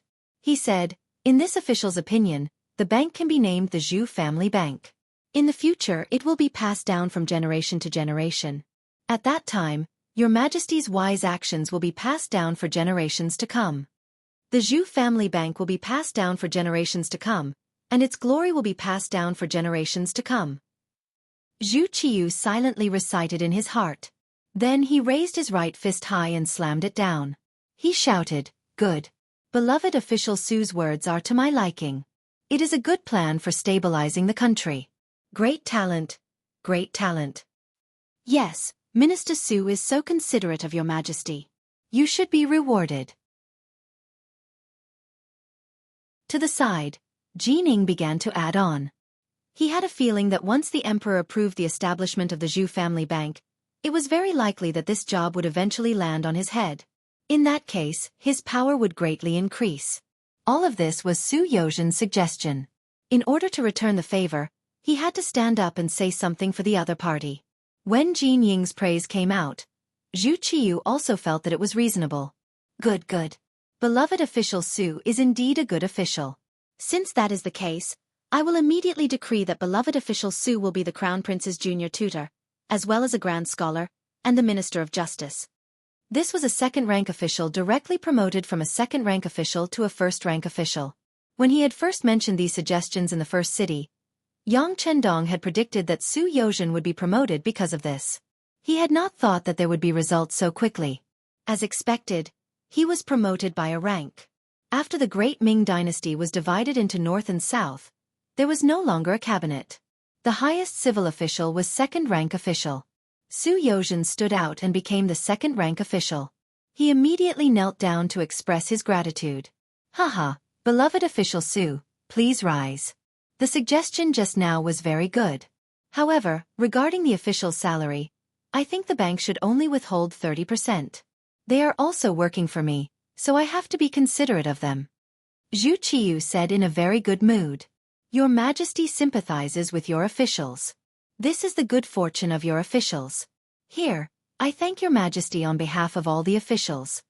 Su Yozhen once again knelt on the ground with an appearance of being sincerely convinced. These words made Zhu Qiyu laugh heartily. Soon after, the three of them decided on the matter of the Zhu family's bank. In the end, Zhu Qiyu indeed handed the matter over to Jining to handle. He also clearly said that if any of the officials caused trouble because of this matter and did not cooperate, then find a reason to arrest them. This was clearly not supporting his great cause. He even had to make thoughtless remarks about deducting some money. Did he expect them to be willing to risk their lives at the crucial moment? The matter was settled just like that. Su Yozhen successfully completed the task Yang Chendong gave him and pushed Baiming's political power to the edge of the cliff. Speaking of which, the official's salary in the Ming dynasty was not high, especially in the beginning during Emperor Taizu's time. Even after experiencing the rule of Ren Xuanji, Although the salary had increased to a certain extent, it was only 30% every month. Now, this 30% had been completely taken by Zhu Qiyu. In other words, for ordinary officials, it would be difficult for them to save up any more. This involved their own problems, so naturally, many people would stand up and react. If they could not obtain a solution and had to use force to forcefully suppress it, it would only lead to greater resistance and dissatisfaction. Once the people were dissatisfied, the giant Baiming was not far from collapsing. This was Yang Qindong's move to use a peaceful method to solve the Ming dynasty's problem. Now, it seemed that Zhu Qiyu had already fallen for it. Perhaps it would take a certain amount of time or a very long time for it to take effect. But after all, the first step had already been taken, right? Su Yozhen left. He did not return to his residence. Instead, he went directly to the Yang family bank in the capital to explain the Baiming emperor's intentions. Soon, the location of the Zhu family bank and the establishment of the corresponding equipment were on the right track. Next, they had to consider the important matter of issuing an imperial edict for Yang Qindong to be Bugnam of Gojoseon. On the grassland, all the reports from Su Yozhen came from the security bureau. Yang Qindong was overjoyed. The matter was settled. The next thing was to settle the grassland matter. It was already the 10th month of 1455 AD. The weather began to cool down in the morning and evening. After the war, the grassland was about to enter a relatively peaceful period of development. The 100,000 people sent by Qiqian City arrived at Shaojing City and Jingzhou City one after another, greatly increasing the population of the city. At the same time, the expansion of the city also sped up with the arrival of the 100,000 people. In this way, with Mabei City in the northwest and Shaojing City and Jingzhou City in the south, the origin city would be safer as the center. They could also expand the scale of the original cultivated land. This time, Yang Qindong asked for at least a total of 1 million hectares of fertile land to achieve self-sufficiency. At the same time, it could also support the Third Master Lu and other troops going to the grassland of northern Siberia. Building a city was not only about possession and existence. How to develop it and let the people live a more prosperous life was Yang Qindong's ultimate goal. He firmly believed that as long as the lives of the people were better, a country would become more stable and powerful. In order to protect the fruits of their hard-won victory, more people would be willing to do more for the power or the country.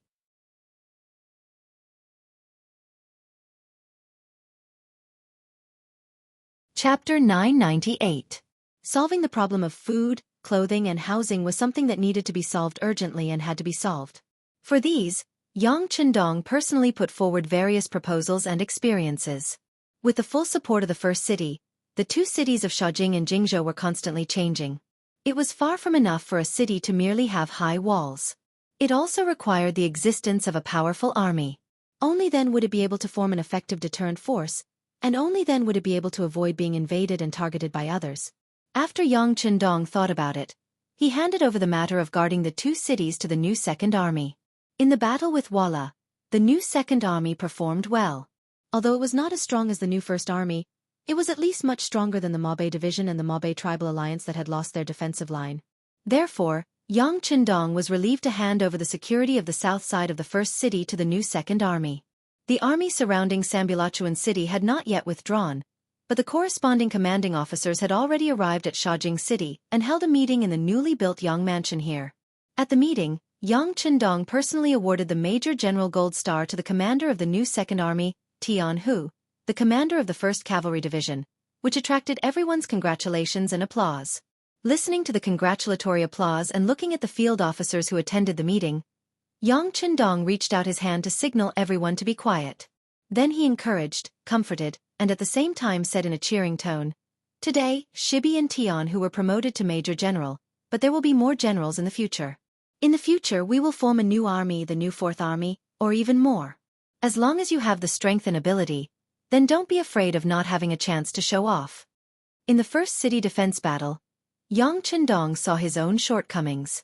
That was, when facing a strong enemy, the soldiers in his hands were still too few. It could be said that his foundation was too weak. It had only been a few years, and he pursued the path of elite soldiers. As the first city had completely gained a firm foothold on the grassland, Yang Qindong's requirements for the elite cavalry were also constantly increasing. from a small number of elite cavalry to a large number of elite cavalry. After the meeting, Yang Qindong stayed behind and talked about the situation on the grassland. The Beiming army won't be able to surround us for too long. Young master, I might have to leave this place for a while. Do you know what to do? In the face of this interview, Sherbet nodded heavily and said, "Sixth young master, thank you for handing such a heavy responsibility to me. I will not let you down. I have also considered the following matters. There are 3 main points that I would like to ask the 6th young master to correct. Tell me about it." Seeing that he was prepared, Yang Qindong nodded with satisfaction. The reason why he promoted this person's position so quickly was that he had a good view of the overall situation. Now it seemed that he did not disappoint him along the way. Sherbet began to express his opinions. The first point was to stabilize Shaojing City and Jingzhou City and build them here at the same time. Not only would they become the southern barrier of the first city, but they would also become the new base of the 5-star army. Once they attacked from the south, it would become the most solid defense. The second point was how to have a good relationship with the Beiming army. It was neither too far nor too close. They would not make a move, but they would also make the other party afraid. The third point was to develop commerce and handicraft industry. Sherbet mentioned that he had seen some weaving factories built in the first city. He thought that it was possible to move some of them to Shaojing City and continue to develop. At the same time, he could also use the natural advantages here to raise a large number of horses and sheep. In short, he wanted to be self-sufficient as soon as possible. Very good. After listening to Sherbet's speech, Yang Qindong gave him a lot of encouragement and then said, "This time, I will move the people of the 2 cities to the first city and Mabei City. At that time, the total of 100,000 people in the 2 cities will be completely trustworthy. They will be very obedient. This will be more conducive for you to carry out your plan. I hope that the next time I come, I can see a different appearance of the 2 cities. Is there any problem?" "I promise to complete the task." Sherbet took the initiative to stand up and answer. "Very good. Then you can do things according to the plan in your heart. If you need anything, your old superior, the new army commander Tiger's Mane, the logistics division commander Xianxia, and the lord of the first city, Yu Mian, will do their best to support you." Yang Qindong patted Sherbet's shoulder and gave him high hopes. After Sherbet left, Tiger's Mane walked into the main tent and sat opposite Yang Qindong. In the face of this page boy who had followed him for many years, Yang Qindong had always given him a lot of trust. Many important things would be handed over to this person to do. This time was no exception. He handed over the preparation of the new army to him. Tiger's Mane, when choosing an army, you have to choose a general first. It is very important to choose the commander of the new army. Without any pleasantries, Yang Qindong went straight to the point. "Young master, what do you think of Su He?" Tiger's Mane also came prepared. He knew that the reason why the first city defense battle was fought this time, including the young master sending the Wolfang special forces to hold Shihang, was all because of the lack of military strength. He was also prepared to support the expansion of the army. Now that he was asked, he named the Tatar division commander Su He. Tiger's Mane's answer made Yang Qindong very happy. In terms of the combat power of the new army, the Tatar division played a very important role. As the commander, Tiger's Mane could not be unaware of this. However, he still resolutely pushed the main general out. From this point alone, he already had a view of the overall situation and was mature. Good, Tiger's Mane, you have finally grown up. Young master can also rest assured. That's it. Su He will be the temporary commander of the new army. You can tell him that when the new army is completed and has enough combat power, I will personally confer the rank of Major General to him. Well, after this battle, the new Second Army and the new First Army also suffered a lot of losses. We can consider replenishing them. As for the new army, after the Tatar division is gone, they can join other divisions. In short, their combat power cannot be weakened. Young master, I will see all of this when I come to the grassland next time. Young master, please rest assured. Tiger's Mane's gaze was firm, and his voice was strong as he replied. In the battle with the Walla, the 5-star army suffered a lot of losses, especially the cavalry charge under the heavy rain, which increased the difficulty of the charge. When the whole body was wet, every swing of the sword had to use more strength than usual, which increased the difficulty of the battle. Naturally, the losses in this battle were greater than usual. Fortunately, there were many captives. In the future, after these people were reformed and joined the 5-star army, they would be a strong force. During this period of time, Yang Chendong continuously met with his officers to encourage them.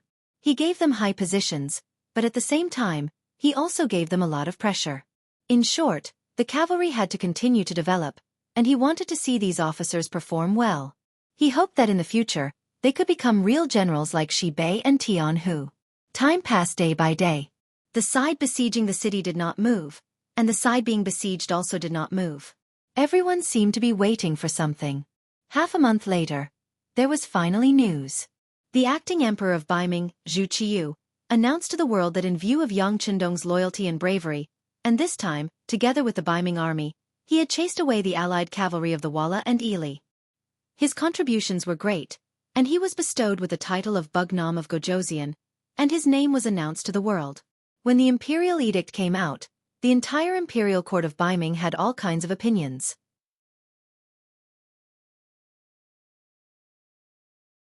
Some old officials who had retired for many years came out like bamboo shoots after the rain. Some directly wrote a letter, and some joined together to request to see the emperor. In short, there was only one sentence. The Duke of Loyal and Courageous had a heretical heart, and he could not be bestowed with the title of king at will. Not only that, some of the princes of the various regions of the Zhu clan also wrote memorials. The general idea was that the emperor had to be careful when bestowing the title of king with a different surname. They had to prevent the emperor from being deceived by petty people. The Duke of Loyal and Courageous territory was already very large. If he was given a proper title, how would he be restrained in the future? The memorials in front of Zhu Qiyu quickly piled up like a mountain. The reaction from below was giving him a headache. To the side, Jianghu saw that the emperor was distressed and suggested that they invite Su Yozhen, the scholar Su, to come and see if he had any countermeasures. Ever since Su Yozhen had said that the establishment of the bank would belong to the emperor alone, and Jianghu had been given this cushy job, the two of them had quickly warmed up. Now that there was an opportunity, he naturally had to lead the way for his good friend. Su Yozhen, who was now the crown prince's junior tutor and scholar, and a first-rank official of the court, quickly arrived at the imperial palace. After saluting, Su Yozhen was asked how to deal with the current situation.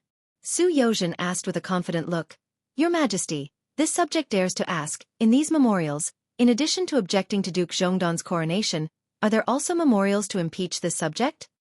Beloved official, there is no need to pay attention to this. Zhen knows what to do. In order to comfort Su Yozhen, Zhu Qiyu purposely put on an expression of complete trust in him and that there was no need for him to worry. This proved that there was. Su Yozhen understood and immediately said, "Your Majesty, this subject believes that this is a very normal matter. At the end of the day, the root cause of these actions is only one word: jealousy." Jealousy? Zhu Qiyu didn't quite understand. Yes, jealousy. They are jealous that this subject has become the crown prince's junior tutor and scholar, so they are impeaching this subject. At the same time, they are jealous that the Duke of Loyal and Courageous being bestowed the title of king, so they are also impeaching him. Speaking of which, it is just the thoughts of petty people. It is not worth paying attention to. You are the emperor. You are the favored son of the heavens. When something happens, your words carry enormous weight. Why do you need to act according to other people's wishes? In the end, this country is still yours.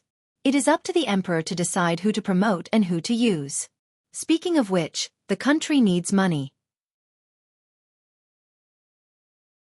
Why don't we see them jumping out to give their opinions? This kind of person who only knows how to be jealous of others is useless at crucial times. They only know how to argue and use their pen. It is not worth your Majesty paying attention to their opinions.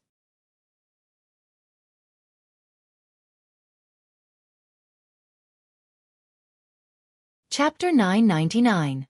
Su Yozhen had publicly slandered a colleague. If word of this got out, it would be difficult for him to maintain a foothold in the court. However, he still said it. He was certain that neither Zhu Qiyu nor Jianghu would say it out loud. From a certain perspective, they were already in the same boat. They were bound together for good or ill. These words caused Zhu Qiyu to fall silent. Of course, he knew that some of the court officials were full of self-awareness. If it were a prosperous time, they might have some knowledge of how to govern the country. However, when the country was in danger, it was already good enough that these people didn't cause trouble. These people didn't deserve his attention. However, there were so many memorials here. He couldn't just ignore them. Now, he didn't even dare to go to court. As soon as he went to court, he would be met with the objections of his subordinates. It was a headache. Zhu Qiyu didn't say anything. Su Yozhen's eyes turned and he said again, "Your Majesty, there is a better way to divert everyone's attention. I guarantee that no one will mention this matter in the future." "Oh, I knew that Minister Su would have a way. Quickly say it." Zhu Qiyu had been waiting for this result. He immediately asked with a face full of joy. "Yes, I believe that it is time to announce the establishment of the Zhu family bank and the matter of the salary being deducted to the world." "What?" Zhu Qiyu's face was filled with shock when he heard this. Then, he shook his head violently and said, "The coronation has already caused so much chaos. If the matter of the bank is also revealed, won't it be even more chaotic?" "It won't." In order to strengthen Zhu Qiyu's heart, Su Yozhen took the initiative to say, "Your Majesty, instead of doing all that you can to suppress the side effects of the coronation, you shouldn't reveal the matter of the bank. Let's see how they deal with it. When the time comes, Your Majesty will use all your power as the Son of Heaven to suppress it. Everything will be fine." Su Yozhen's intention was quite obvious. Since there was going to be chaos, it was better to release all the things that were going to be chaotic. In this way, the first chaos would still be chaos, and the second chaos would still be chaos. It was better than solving things one by one. "Your Majesty, Lord Su's words are reasonable." Jianghu saw an opportunity and spoke up to encourage him. This was actually what he wanted to say. Jianghu naturally did not care about the chaos caused by Yang Qindong's coronation. If it was possible, he would have opposed being crowned king. However, if he did not give the throne, the 5 million taels of silver would be in his hands. Helpless, he could only take a step back. Now that the matter was in chaos, it was unknown how long it would take for the bank to be built. How could he reap any benefits from it? In short, Jianghu's idea was that the earlier the bank was established, the earlier he could make money. As for whether it was chaotic or not, what did that have to do with him? After Jianghu added, Su Yozhen spoke for the third time. "Your Majesty, the matter of the bank is related to the foundation of the country. The earlier it is established, the earlier we can make money. We can also solve my Baiming problem earlier. Your Majesty, this subject wants to see the day when the Northern, Southern, and Great Ming are united. This subject sincerely hopes that this day will come soon." As he spoke, Su Yozhen knelt on the ground with a thump. His eyes seemed to be filled with tears. At this moment, he perfectly portrayed the side of a loyal subject. Just now, Zhu Qiyu was already somewhat moved. Now that he heard about unifying the Great Ming as soon as possible, the blood in his heart was instantly stirred. How could he care so much? He immediately said, "Beloved official Su's heart is comforted. Since this is the case, Jianghu, has the matter of the bank been prepared?" "Your Majesty, it has been prepared.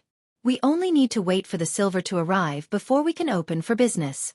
Your Majesty, this subject will go to the Yang family bank after leaving the palace and personally escort the 5 million taels of silver to the Zhu family bank. All right, Eunuch Jin, I will need you to send the embroidered uniform guards along the way." Su Yozhen struck while the iron was hot. Well said, well said. Please do not worry, Official Su." Jianghu's face immediately bloomed with joy. When Zhu Qiyu heard their one-on-one conversation, it was as if the matter had already been settled. He knew that he had to make a decision. He immediately said, "Since this is the case, we will announce this matter at the morning court tomorrow. Humph. We would like to see who will oppose this and how many of them are loyal to us." "Your Majesty is wise." Su Yozhen and Jianghu immediately knelt on the ground and shouted, "Long live the Emperor." Su Yozhen's appearance caused the spearhead that should have been directed at Yang Qindong to be directed at the Zhu family bank. When all the officials found out that in the future, 30% of their monthly salary would be deposited in the Zhu family bank and would only be taken out when Baiming unified the world, there was an immediate uproar. Yang Qindong was conferred the title of Wu Nan Wang, and most of them were jealous of him. But they couldn't rule out the possibility that some of the officials were worried that Yang Qindong's influence would grow too big and would eventually destroy the Great Ming's rivers and mountains. Then where would they go? Only then did they submit memorials to the emperor one by one. It was as if they didn't do this, they wouldn't be able to show that they were loyal officials. However, the Zhu family bank was directly related to their interests. This time, there was no need for others to remind them.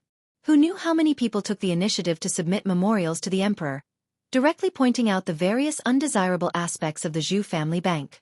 Moreover, the establishment of the Zhu family bank also involved merchant groups. In the future, when doing business, they would need to place a deposit. Moreover, the larger the business, the higher the deposit would be. This poked at these people's sore spot. They quickly took action. It was said that officials and merchants were inseparable. It was the same regardless of era. Under the instigation of these merchants, even more officials stood up and bitterly pointed out the various faults of the Zhu family bank. Baiming's court thus became a pot of porridge. It was likely that it would take several months for the situation to settle down. In contrast, the situation in the grasslands became much more harmonious. When the imperial edict of the Duke of Loyalty being promoted to Bugnam of Gojoseon arrived, Taihu and the others left Shiheng's main tent with smiles on their faces. "Marquis, do you want us to chase after them and take them down?" Shiheng was finally safe. The personal guards beside him also jumped out to show their loyalty. "Take what? They've already left. Besides, their master is now Bugnam of Gojoseon. How could it be so easy to provoke him?" Shiheng shook his head. Then, he thought of something important and said, "Quick, send someone to Sanbuchuan to take a look. See if the 5-star army has already retreated." The scouts were sent out, and the news quickly came back. As expected, the 5-star army had already retreated. The Xuanfu soldiers were no longer trapped and were already safe. Upon hearing this news, Shiheng immediately wrote a memorial. The general idea was that through his unremitting efforts, the danger of Sanbuchuan had been resolved. He was already prepared to bring the army back to the capital. This trip to Shiheng could be said to be full of twists and turns. First, he waited for news near Juyong Pass. Then, he was threatened the moment he left Tulu. From start to finish, he didn't even see the shadow of a single friendly army, but the mission could be considered completed. Of the 200,000 soldiers, only 100 red coat cannons had been damaged and blown up. There were almost no casualties. They could be considered to have returned without a hitch. In Shajing City, the news that Yang Qindong had been conferred the title of Bugnam of Gojoseon had spread, eliciting a burst of cheers from the soldiers and common people. Other than a few people in the know, the majority of the people didn't know how this trick had happened. How had their 6th young master become a prince of a different surname, personally conferred by the emperor of the Great Ming Dynasty? Although they couldn't figure it out, this was still a good thing, worthy of everyone's celebration.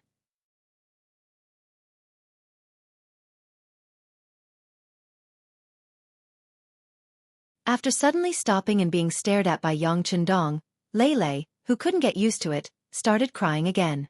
Her voice was strong and didn't sound like a girl at all. You're tuning in to the Wisdom Diary YouTube channel. Don't forget to subscribe and join us on this journey to catch the most captivating stories.